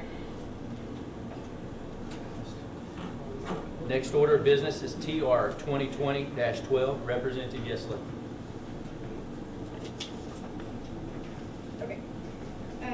TR 2020-12, a tribal resolution of the Seminole Nation of Oklahoma authorizing the Seminole Nation Transportation Department to commit $300,000 to fund a temporary road in collaboration with the Seminole Nation Tribal Roads Department, and on March 15th at the Seminole Seminole Legacy. I know it's gonna be my I was here for you. I know. I was okay until I had to read it. To its Seminole Legacy. Legacy, yeah. To its national, thank you, to its National Tribal Transportation Facility inventory, and commit another $1.65 million to fund the design, development, and completion of a permanent road for the Fanny Seminole Legacy. project housing development located at 35565 East West 1190 Road in Seminole, Oklahoma. And I make that motion and ask for a Second. Second. Representative Williams. Our band wanted us to ask where the money was coming from, and if it is available, do we have the money? Is that grant already? Is it coming from a grant? Yeah, it's, I'm sorry. Yeah, no, fine, that's what I. We're already answering for you. He's here and I forgot. Apologies, what was the question? Where's the money coming from? Yes. The money identified for the road network? Yes. It'll be coming from our funding source, grant funds that we receive annually for the transportation department. These numbers, since it's not a, for lack of a better term, tangible project yet, we had to use estimates from a project similar to what we think will be that size, which was Rolling Meadows. And so we took those numbers and just broad generalized it out there. We fully anticipated, unless that particular housing project, which is not under our purview, just the road network, if that particular project is a little bigger than Rolling Meadows, well then we feel like that this amount would cover it all. We tried to broad generalize it so we didn't have to readdress funding issues later on. Once the housing department, excuse me, once they design parameters to give us an idea what the entire housing pod looks like, and we get this permission here, then we will deploy our design team, which includes engineers that will go out and make estimates, and we'll know exactly what the program or what the project will cost them. So you already have the money in the form of grant? Absolutely. That's what we need to know. Funding, we absolutely Thank you, have. sir. Thank you, Mr. Evans. Representative Davis. Again, my band wanted me to ask the table this, but I'm just doing what they asked. That's There's what a- you're there's a- supposed to do. Well, You the guy that's supposed to have all the knowledge, he's not here, so. There's a table on the floor. I have a second.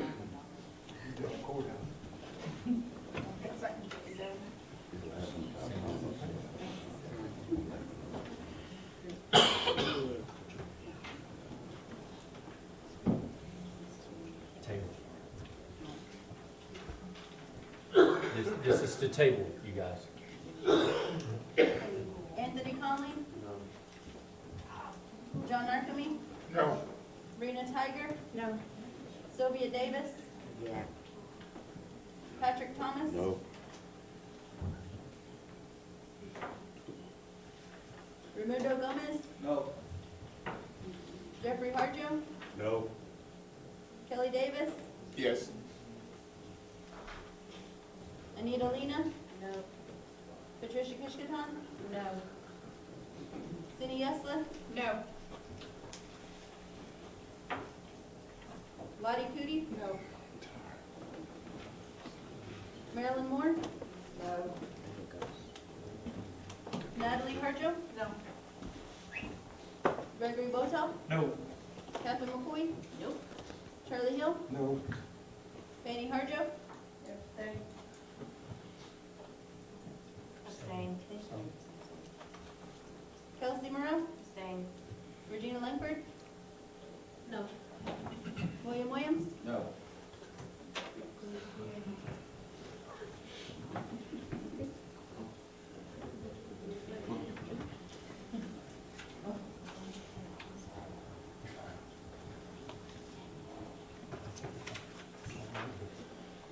By count of 2 yes, 17 no, 2 abstentions, declare the table to have failed. Sure.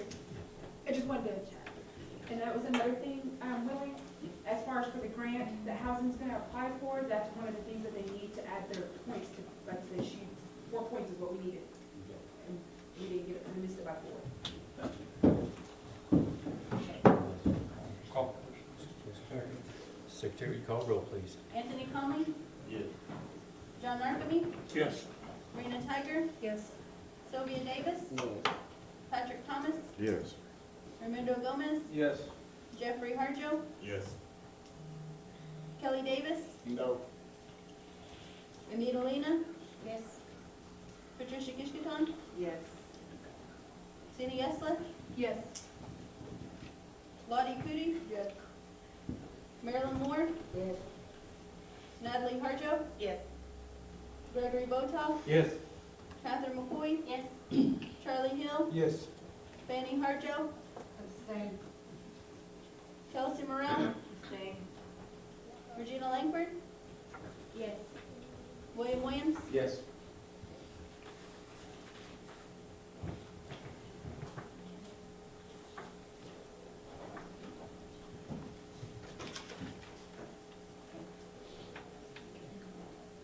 By count of 18 yes, 1 no, and 2 abstentions, declare that measure to have passed.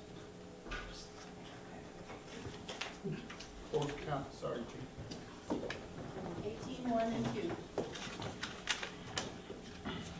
Next order of business is TR 2020-13, Representative Narcome.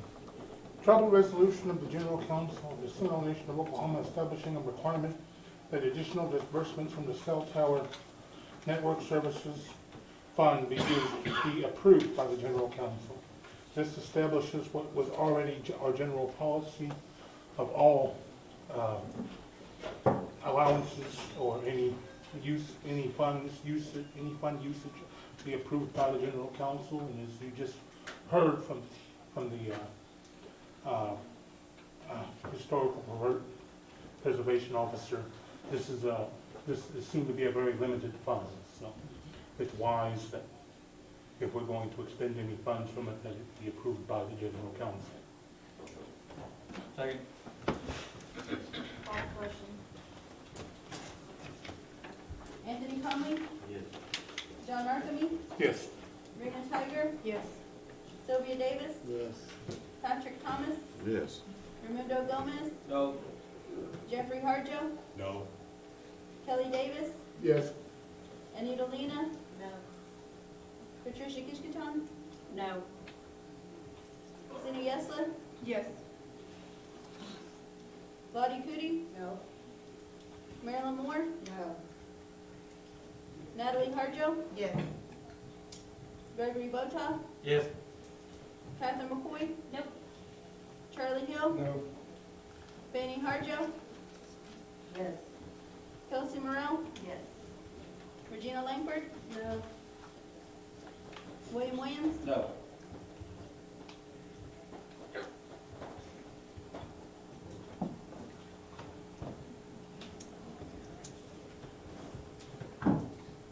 By a vote of 11 yes, 10 no, 0 abstentions, declare that measure to have passed. Yeah. Next order of business is Tribal Resolution 2020-14, Representative Votaw. The tribal resolution of the General Council of the Seminole Nation of Oklahoma rescinding tribal resolution 2010-65 that directed all nation program directors to be present at all Seminole Nation Quarterly General Council meetings. Ask for second. Second. Clarification on this is that the resolution would still require them to be here if they have a resolution pertaining to their department.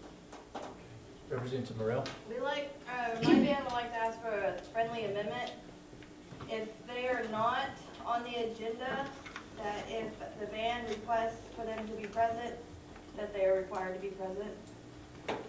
That would be like, would Like that be? previous month, or like Well, if we requested. request them, even if they're not on the agenda, like we request them and say we ask our council secretary to email them that they're required to be present at that council meeting, then they will have to be there. Well, if we have questions. Well, So we need like a date parameter, like 7 days before or 2 days before or something like that, right? But how would you know if our bands meet that week of Right. council meeting? So, I thought they were all on there already, Well, because it lists everybody that's on. what this is, I mean, the measure is, if we would have a question for Eric, that we could, after the meeting, email them, or, rectify the communication first, and then after exhausting resources, we'd call them for it. Because sometimes it is hard to contact a director, so that's why we ask them to be here to question them.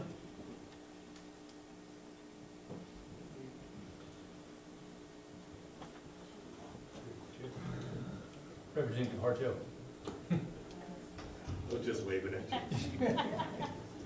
No, what I can see that being a problem is that maybe one band has like a disagreement with the director or a program, and then rather than the whole council agreeing or being on board with that, to me, that would still kind of defeat the purpose of this, because it would almost allow one band or one person to say, well, I don't like the director of this program, so I want to bring them up to the council so I can give them a hard time. But this resolution says if they have a bill or a request or anything like that, then yes, they should be here. So that's just my. Not so much attacking the director, like I said, sometimes it is hard to, phone the director, so the only time we ever get to question or ask questions is during our council meetings. But again, one band doesn't speak for the whole council. Well, I'm not speaking for the whole council, I'm Yeah, speaking for our but if you're band. bringing somebody up there, you. Well, I would think that we could rectify that with the executive office as well, before, again, before it comes up to the council. So if they don't answer either, then probably should, either office, then we could go that route. But I think more so as a last resort, that way we're not paying out. like extenuating circumstance? Yes.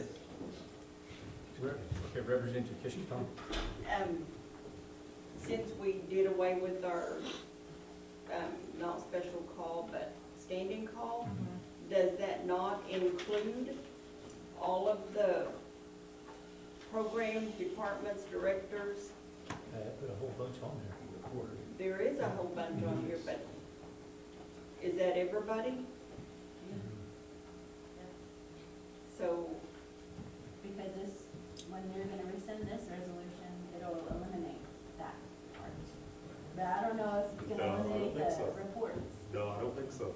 Because according to the Constitution, there has to be reports from committees at every quarterly meeting. That's But what we we also need. have legal counsel. The committee, not necessarily the director. Yeah, not program. It's not all Yeah, program it's just a director. representative of the committee. Direct your questions to executive, make sure you get an answer. So let me just make a statement. I remember back in 2010 when Ms. Rosanna Jones actually made this request for the directors to all be present, because I was actually director at the time. And the main reason that this was even brought up, because prior to it wasn't required for the directors to be here, it was just an as-needed basis. And it was clarified through the previous administration. We would request, or people would get requested by council to show up at the meeting, and if you didn't, then, you got a slap on the wrist basically at that time. And so there was a consistent program that would never be here, and that we would request on a regular basis.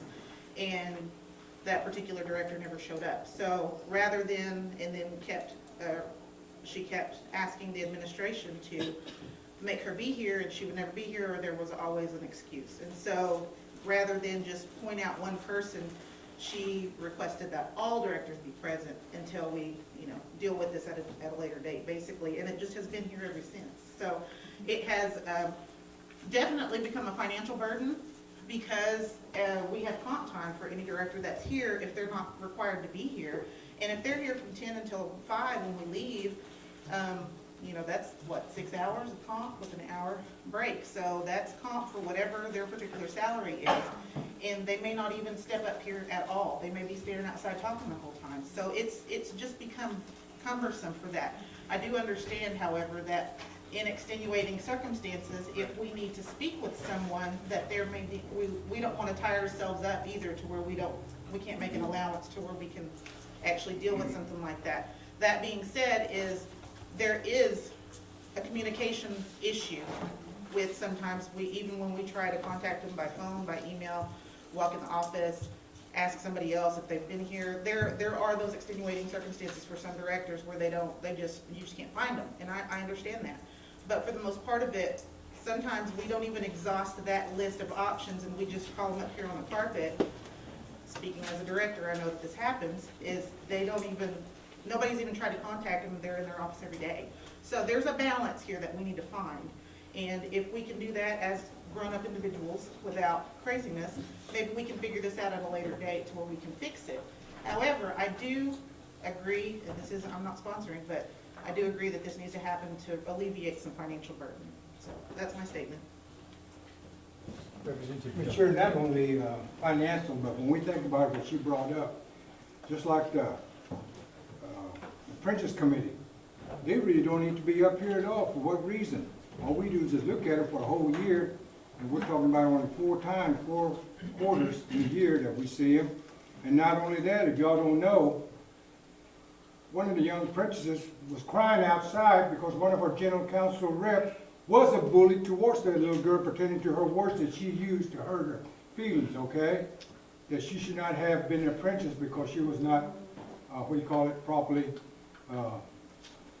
going to pageant, okay? That was wrong, okay? And then not only that, she brings up about directors and all that.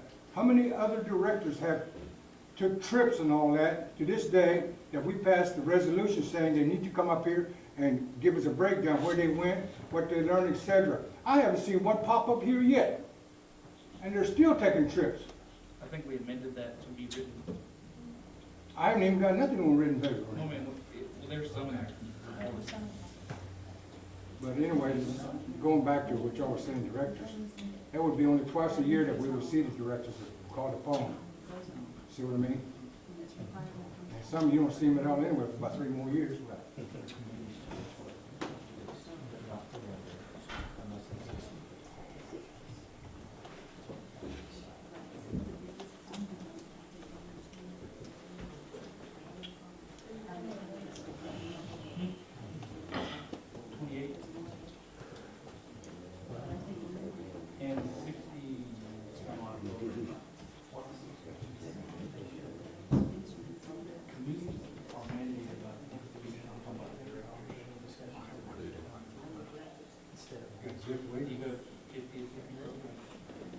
Representative Harjo. If no one has anything to say, I call for the question. I asked for that friendly amendment, I never got an answer. I know, that's what I was wondering if he was talking about, and we got into discussion.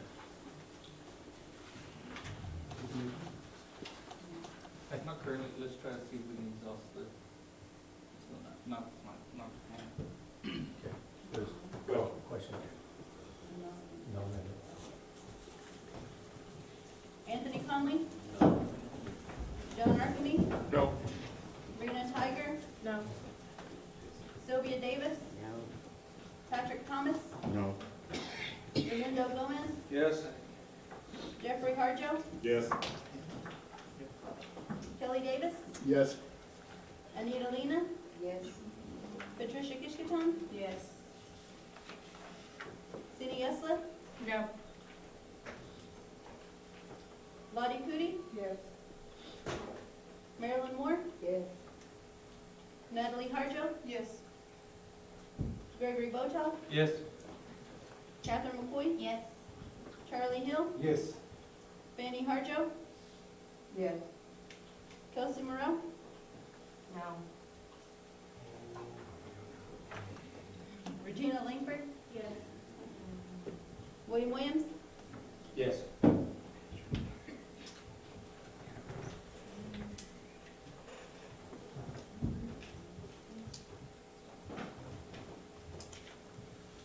By count of 14 yes, 7 no, 0 abstentions, declare that measure to have passed. Ms. Morrow, if you still have a question for a director, if you direct it to me, I'll get something in writing to you. Okay, next order of business is TR 2020-15, Representative Votaw. Travel resolution to the General Council of the Seminole Nation of Oklahoma with established for the General Council's quarterly meeting held on December 7th, 2019, as permitted under Title 16, Chapter 5, Section 501 of the Seminole Nation Code of Laws. Ask for a second. second. Question's been called for. Anthony Conley, No. John Archamy, No. Rena Tiger, Sylvia Davis, Patrick Thomas, No. Raimundo Gomez, Yes. Jeffrey Harjo, Yes. Kelly Davis, No. Anita Lena, Yes. Patricia Kishkatan, Yes. Celia Yesla, No. Bonnie Cootie, Yes. Marilyn Moore, Yes. Natalie Harjo, Yes. Gregory Botoff, Yes. Catherine McCoy, Yes. Charlie Hill, Yes. Fanning Harjo, No. Kelsey Morrell, No. Regina Langford, Yes. William Williams, Yes.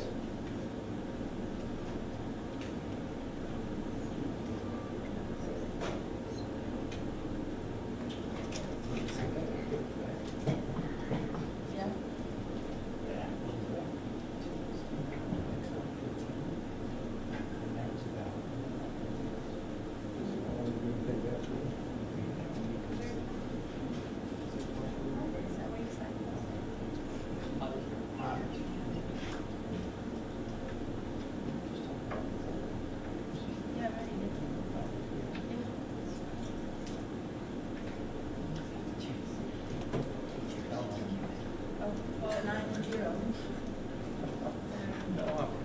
By count of 12 yes, 9 no, and 0 abstentions, declare that measure to have passed.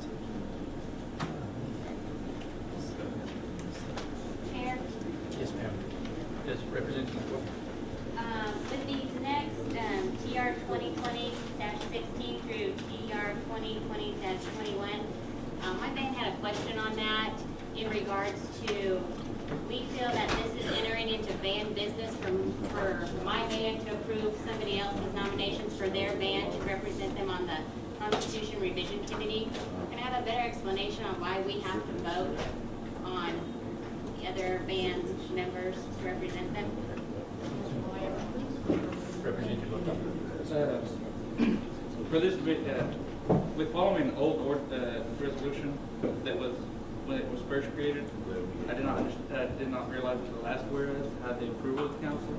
Therefore, when for today, I was gonna ask for unanimous consent to combine all these as the fact that the bands have already appointed, we did not consent. That's not how it works within the law. Representative Harjo. And I just wanted to kind of clarify just a little bit of what I know, is previous to there being one per band, I think that there was actually just, we were supposed to create a board of council members to sit on this committee. Well, it was supposed to be X amount of people, and then everybody was like, well, what about my band? What about my band? What about my band? And it turned into, okay, let's do one representative from each band. And that's kind of how it's changed over the years. Now, I'm not sure how long ago that was. I've been around since about 2008, and it started right around that area. So that. I just wanted to offer that as just as a little bit of an explanation. Now, if we're getting into band business, I also wanted to just combine it and everything, because our band basically said everybody has made their decision, and if we vote no, then that's, why would you vote no, because that's not your band. So anyway, I just wanted to offer that explanation. Representative Bissell. My band had the same question as far as, same thing. I had to explain to them why, we had gotten a list and submitted names, and we didn't understand why these were on here because it is getting into band business, which is kind of funny because we've already done that and removed 2 representatives and gotten to band business there. So I don't kind of understand how now we're conflicted on voting on band business. And if you're looking at, I mean, that resolution, I don't know. To clear that up a bit, to address our comment there, this council did remove two council members, their band removed them. Yeah. And I agree that we need to add all of these together, all of these appointments to the revision committee. Let's just combine them all together. I agree with you on that. Representative Lena. I have a question. Did the Constitution Committee retirement, was it ever resolved? After those committee members, I don't think they would go back on. I don't know, you talking about the last one that was dissolved? Oh, did you resolve the last one? I did, but it It was. was dissolved by resolution. Yeah, it was Our dissolved. committee dissolved. I mean, yes, it was. Yeah, that's what I was thinking, it was dissolved by the resolution. There was so much conflict that was going on internally, and then they were meeting so often that they ran out of money, and it was basically, hey, we need more money. We were paying an attorney to be there. It was getting really expensive, and there was no, it was so divided into, everything. So anyway, that's why they got dissolved. Representative Davis. Just for clarification, I was on that committee, and we didn't ask for the Attorney General to be there. They just showed up, or she just showed up. And I asked, why was she here? I never got an answer from the chairman. So that's who milked the budget at that time. But my other thing is that my band was wondering how come our nominations wasn't on here. Are we not allowed to be on here? Their band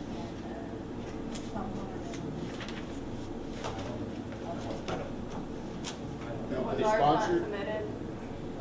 Yes. No, I'm talking about mine. Yeah, they were submitted. I mean, like, I bought them, yeah. we just never had a But I don't resolution. know if they, I guess, because they once they created Oh, them. but you So did I don't get, know if they got So them. you got our submission, but Yeah. it just didn't go. Yeah, because I sent it to I thought I them. had- From there to there. Valentina, did you Can I get ask that for a also? friendly amendment for those to be added in? Yeah, that, I mean, if he's okay with Yeah. that. Would you? But it's total only. But Jerry, Yeah, friendly amendments, yeah. Jerry. Amend to put it into his. Oh, this is your name. So you said here. For No, something that's else. for something. Oh. I think it's better. Okay.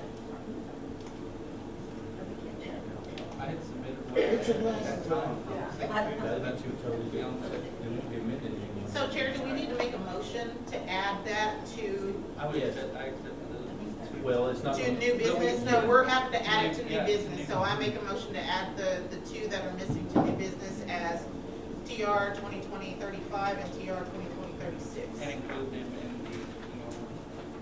And include them in the, And include them in the group that we're gonna vote on all as one, so we can get past this. So do we want to bypass? Well, And I asked for a second. Yeah, she ended up being a judge down here. Yeah, Do you know what I'm trying to say? Ms. We're Morrell, gonna add, these who did guys you have need down to as be a added representative? in to add their revision committee members, and we're gonna add theirs since it didn't get included on the current agenda. We can add that at the very end of it. Did you guys submit one? They submitted one, I received it. Mr. So Davis. it needs to be submitted and we Who? Who was it? Leon Petit and who else? Tammy Downey, but I don't know which one was the alternate and which one's the other, I don't know, so. Okay, now, do we want to go on ahead, based on that, do y'all want to go on ahead and combine the 16 through 21 now? As well as the 2. Okay. 35, okay. We'll combine, yeah, 16 and 21 and 35 and 36. call for question.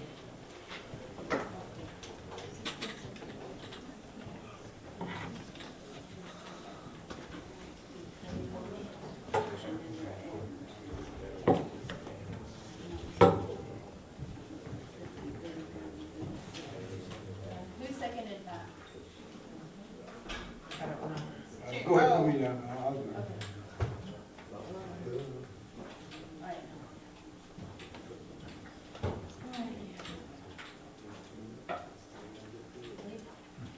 Secretary, call roll, please. John Narcome? No. Rena Tiger? No. So, Raimundo Gomez? Yes. Jeffrey Harjo? Yes. Kelly Davis? Yes. Anita Lena? Yes. Patricia Kishkaton? Yes. Cindy Esler? Yes. Lottie Cootie? Yes. Marilyn Moore? Yes. Natalie Harjo? Yes. Gregory Botoff? Yes. Catherine McCoy? Yes. Charlie Hill? Yes. Fanny Harjo? Yes. Kelsey Morrell? Yes. Regina Langford? Yes. William Williams? Yes.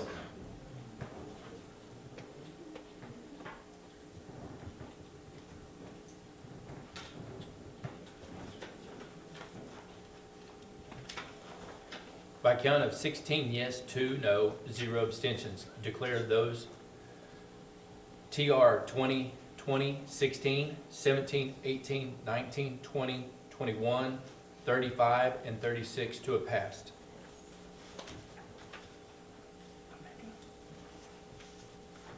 Next order of business is TR 2020-22, Representative Votaw. Trouble resolution of the General Council of the Seminole Nation of Oklahoma appointing Jerry McCain to the Seminole Veteran Affairs Committee. Ask for a second. Call for question. Now that's, well, there is a question that I do have in regards to just real quick, because he's a part-time employee, would that affect, would that affect?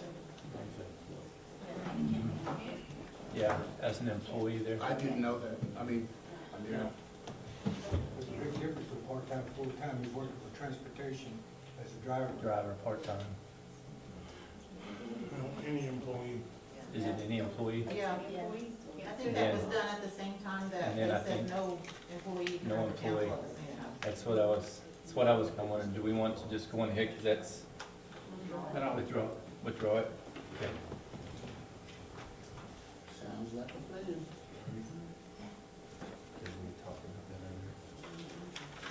Okay. Next order of business is TR 2020-23, Representative Harjo, Fanny Harjo.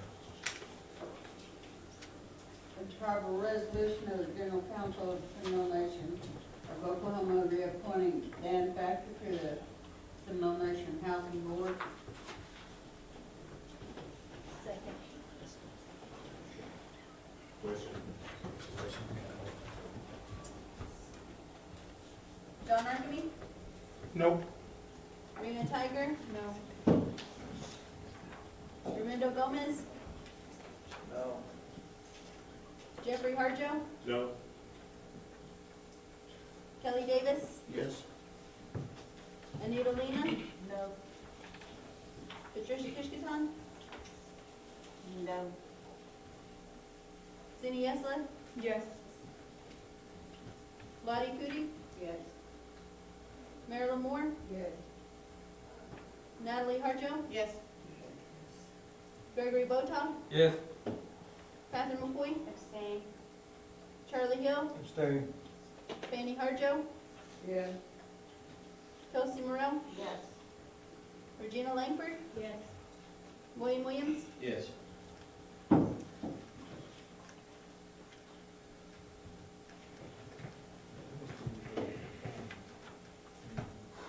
By count of 10 yes, 6 no, and 2 abstentions, declare that measure to have passed.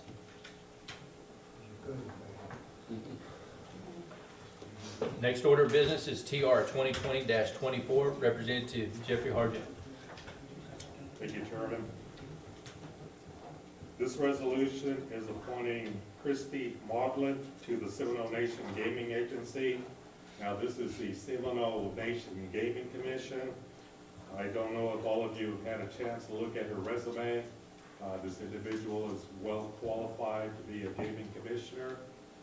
And what more can I say? I didn't ask her to come here today because I didn't know how today was gonna go, so that's why she's not here. But I asked for a second. Second. Call the question. Secretary, will call roll, please. John Archibald? No. Rena Tiger? No. Raimundo Gomez? Yes. Jeffrey Harjo? Yes? Kelly Davis? Yes. Anita Lena? Yes. Patricia Kishkutan? Yes. Cindy Esla? No. Lottie Cootie? Yes. Marilyn Moore? Yes. Natalie Harjo? Yes. Gregory Botock? Yes. Catherine McCoy? Yes. Charlie Hill? Yes. Fanny Harjo? Yes. Kelsey Morrell? Yes. Regina Langford? Yes. Wayne Williams? Yes.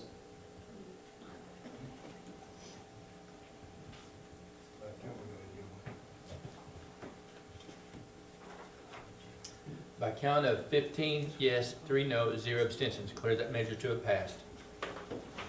Next order of business is TR 2020-25, Representative Hill.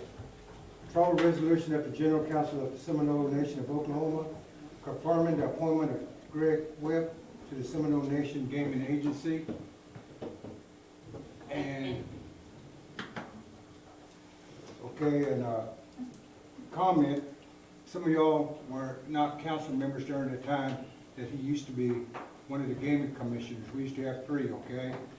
And to make a long story short, he lives in Shawnee, he's an attorney, and not only that, back in the previous chief's term, there came a time where we had a lot of problems with our casinos pertaining to things that NIGC gave us pertaining to different problems that we had to be fixed and all that. So we had 3 at that time. The council requested the 3 to be removed pertaining to resignation.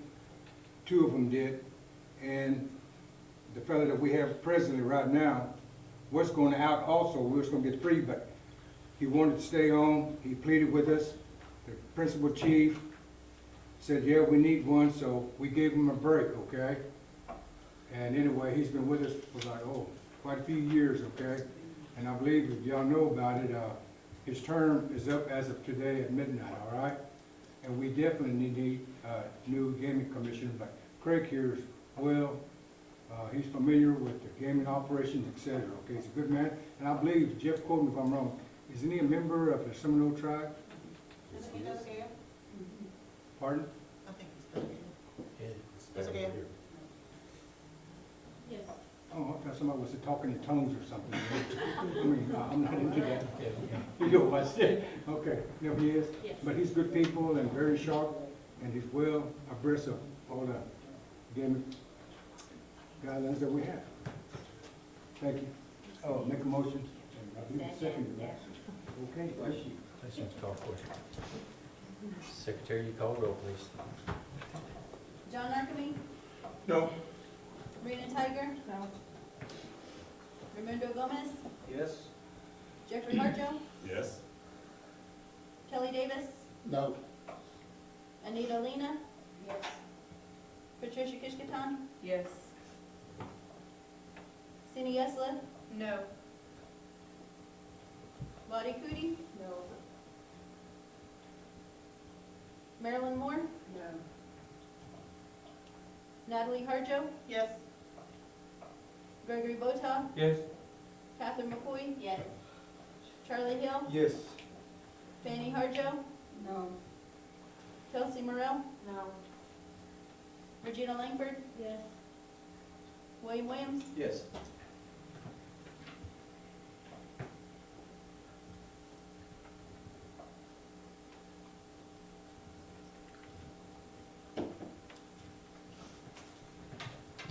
By a count of 10 yes, 8 no, and 0 abstentions, declare that measure to have passed. Okay, next order of business is TR 2020-26, Representative Votaw. Travel resolution of the General Council of Seminole Nation of Oklahoma confirming the appointment of Natalie Harjo to the Arts and Culture Committee. Ask for a second. Second. Call the question. Secretary, call roll, please. John Archibald? No. Rena Tiger? No. Raimundo Gomez? Yes. Jeffrey Harjo? Yes. Kelly Davis? Yes. Anita Lena? Yes. Patricia Kishkaton? I guess. Cindy Eslick? Yes. Lottie Cootie? Yes. Marilyn Moore? Yes. Natalie Harjo? Yes. Gregory Boto? Yes. Catherine McCoy? Yes. Charlie Hill? Yes. Fanny Harjo? Yes. Chelsea Morrell? Yes. Regina Langford? Yes. William Williams? Yes.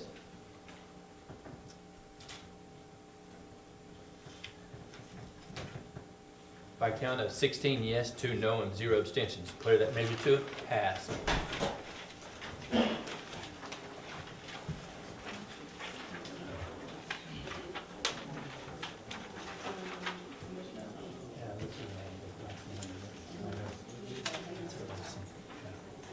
Next order of business, Representative. What was the count on the, red, You said no. I know that. but- 10-8-0. 10-8-0. Okay, thank you. Next item of business is TR 2020-27, Representative Votak. Withdrawn, sir. Vote. No. They're good with the old stuff. Well, they went down to 3 earlier, and they already have their 3, so it's unnecessary to put her in there. Next order of business is TR 2020-28, Representative Votak. Tribal resolution to General Council of the Seminole Nation of Oklahoma confirming the appointment of Tiffany West to the Arts and Culture Committee. Oh, and while I'm at it, I need to amend the fact that we used her maiden name, and she just very recently got married. Her last name is Thomas now, and that's the only amendment. If there's no objections, we're gonna change that too. What's her name? Thomas, Tiffany Thomas. So as of right now, there's 2 members, since hers passed and then June's passed. So that's 3. Emmanuel Kuhn. Yes. How many can be on it? Oh, Was it yeah, 5?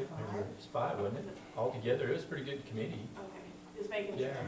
Because Manual Housing Authority Board, I believe. Yeah. Okay, when this one, that's it.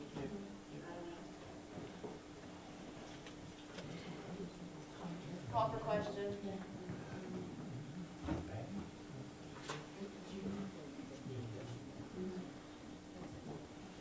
Question? Secretary, would you call roll, please? Who seconded that? I'll second. You. She amended it. Okay. John Archibald? Yes. Rena Tiger? Yes. Raimundo Gomez? No. Jeffrey Harjo? No. Kelly Davis? No. Anita Lena? No. Patricia Kishkaton? No. Cindy Eslick? No. Lottie Cootie? Yes. Marilyn Moore? Yes. Natalie Harjo? Yes. Gregory Botoff? Yes. Catherine McCoy? Yes. Charlie Hill? Yes. Fanny Harjo? Yes. Kelsey Morrell? Yes. Regina Langford? No. William Williams? No.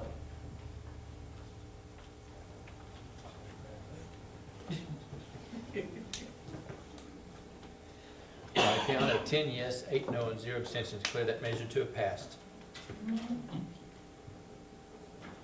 Next order of business is TR 2020-29, Representative McCoy. TR 2020-29, a tribal resolution of the General Council of the Seminole Nation of Oklahoma, appointing Charlie Hill to the Seminole Nation Personnel Board. Ask for a second. Second. Call for question. Questions called for. It'd be me. Secretary, if you call roll, please. John Archibald? No. Rena Tiger? No. Raimundo Gomez? Yes. Jeffrey Harjo? Yes. Kelly Davis? Yes. Anita Lena? Yes. Patricia Kishkaton? Yes. Cindy Eslick? No. Lottie Cootie? Yes. Marilyn Moore? Yes. Natalie Harjo? Yes. Gregory Botoff? Yes. Catherine McCoy? Yes. Charlie Hill? Yes. Fanning Harjo? No. Kelsey Morrell? No. Regina Langford? Yes. William Williams? Yes. See you in court.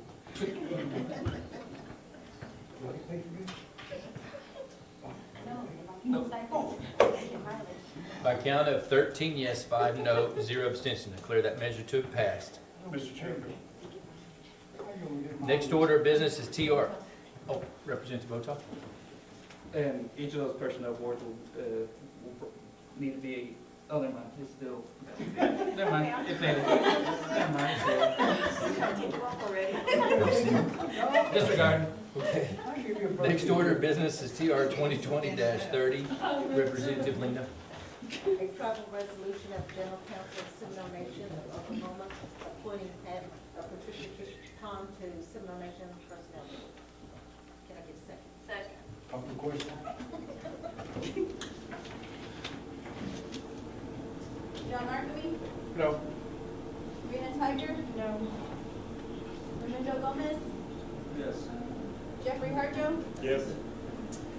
Kelly Davis? Yes. Anita Lena? Yes. Patricia Kishkaton? Yes. Cindy Yesler? No. Lottie Cootie? Yes. Marilyn Moore? Yes. Natalie Harjo? Yes. Gregory Botoff? Yes. Catherine McCoy? Yes. Charlie Hill? Yes. Fanning Harjo? No. Kelsey Morrell? No. Regina Langford? Yes. William Williams? Yes.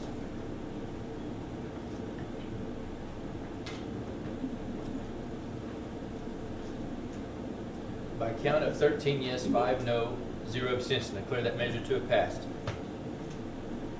Next order of business is TR 2020-31. Representative Morrell.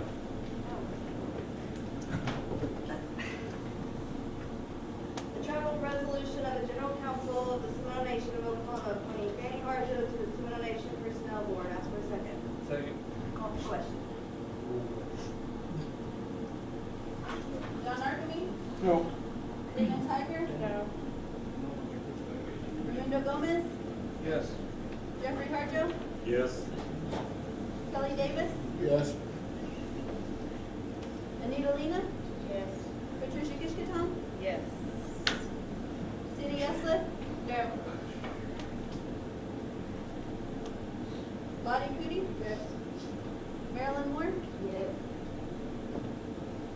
Natalie Harjo? Yes. Gregory Botoff? Yes. Catherine McCoy? Yes. Charlie Hill? Yes. Fanning Harjo? No. Kelsey Morrell? No. Regina Langford? Yes. William Williams? Yes.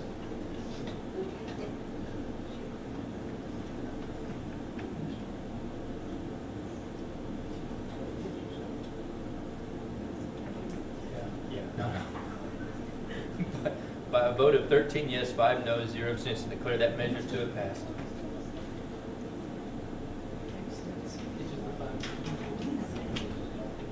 Next order of business is TR 2020-32. Representative Jeff Harjo. Thank you, Chair. I make a motion that we approve Raimundo Gomez to the Seminole Nation Personnel Board. Ask for a second. Second. Question. John Archibald? No. Rena Tiger? No. Raimundo Gomez? Yes. Jeffrey Harjo? Yes. Kelly Davis? Yes. Anita Lena? Yes. Patricia Kishkaton? Yes. Cindy Yesler? No. Lottie Cootie? Yes. Marilyn Moore? Yes. Natalie Harjo? No. Gregory Botoff? No. Catherine McCoy? No. Charlie Hill? No.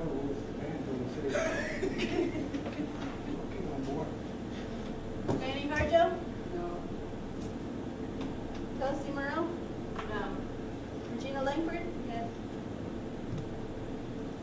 William Williams, Yes.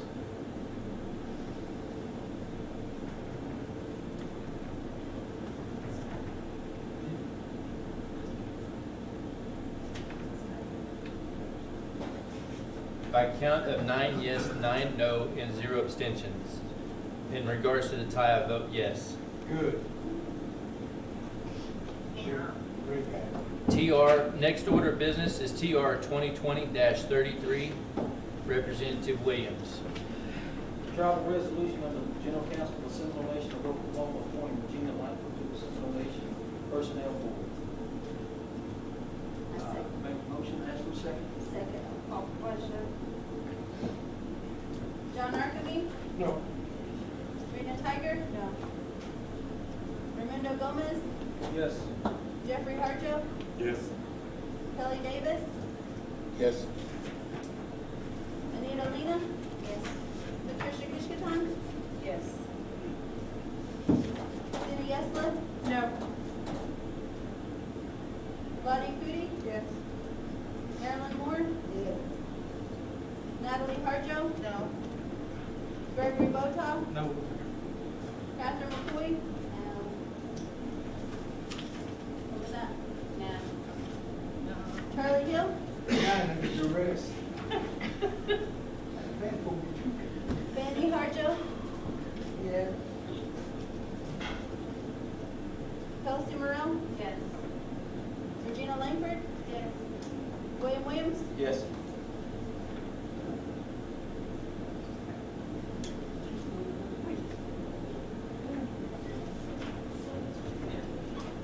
By a count of 11 yes, 7 no, 0 abstentions, declare that measure to have passed. so is that a full board now? Yep. Yes. The best. Next order of business is TR 2020-34, Representative Natalie Harjo. Travel resolution of Seminole Nation of Oklahoma approving the construction manager general contractor CM/GC method of contracting of the Tribal Transportation Improvement Program and approving the Seminole Nation of Oklahoma and the United States Department of the Interior Bureau of Indian Affairs to enter a government-to-government agreement. I make this motion, I ask for a second. Second.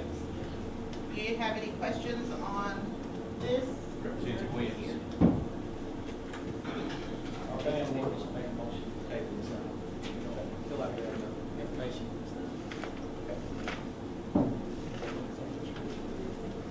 You have a second?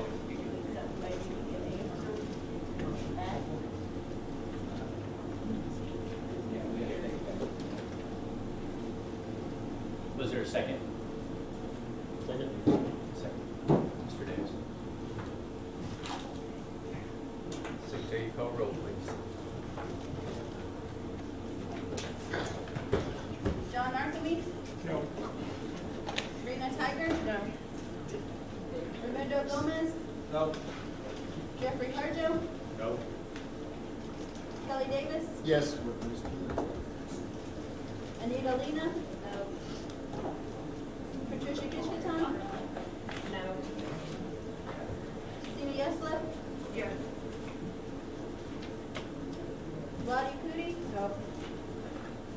Marilyn Moore, Natalie Harjo, No. Gregory Botoff, No. Catherine McCoy, no.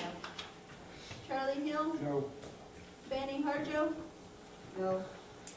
Kelsey Morrell, No. Regina Langford,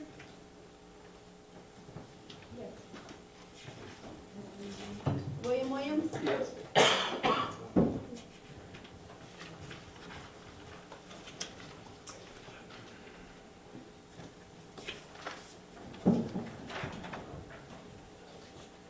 By a count of 4 yes, 14 no, 0 abstentions, declare that table to have failed.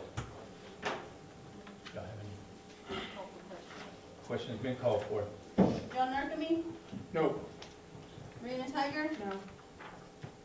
Raimundo Gomez, Yes. Jeffrey Harjo, Yes. Kelly Davis, No.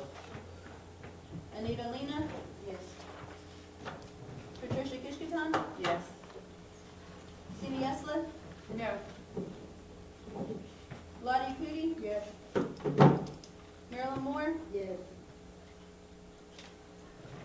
Harjo, Yes. Gregory Botoff, Yes. Catherine McCoy, Yes. Charlie Hill, Yes. Fanny Harjo, Yes. Kelsey Morrell, Yes. Regina Langford, No. William Williams, No.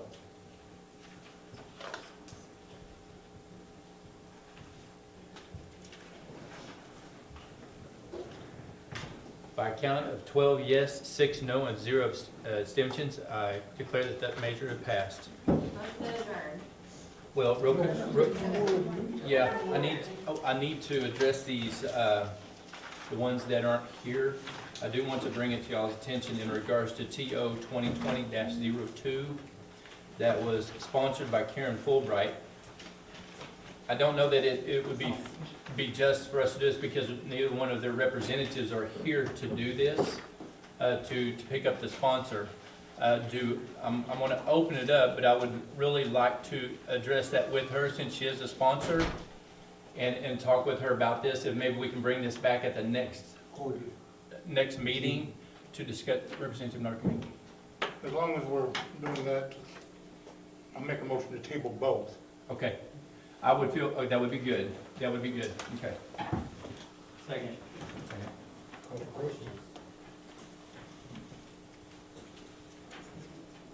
What were the numbers, Chief? TO 2020-02 and 08.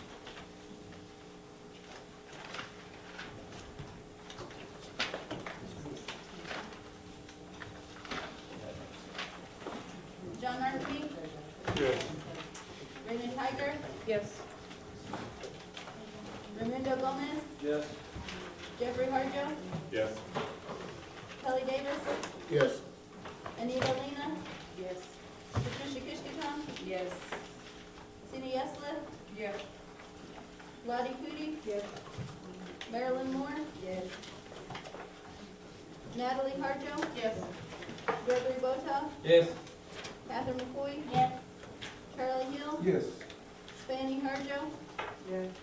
Kelsey Morrell, Yes. Regina Langford, Yes. William Williams, Yes.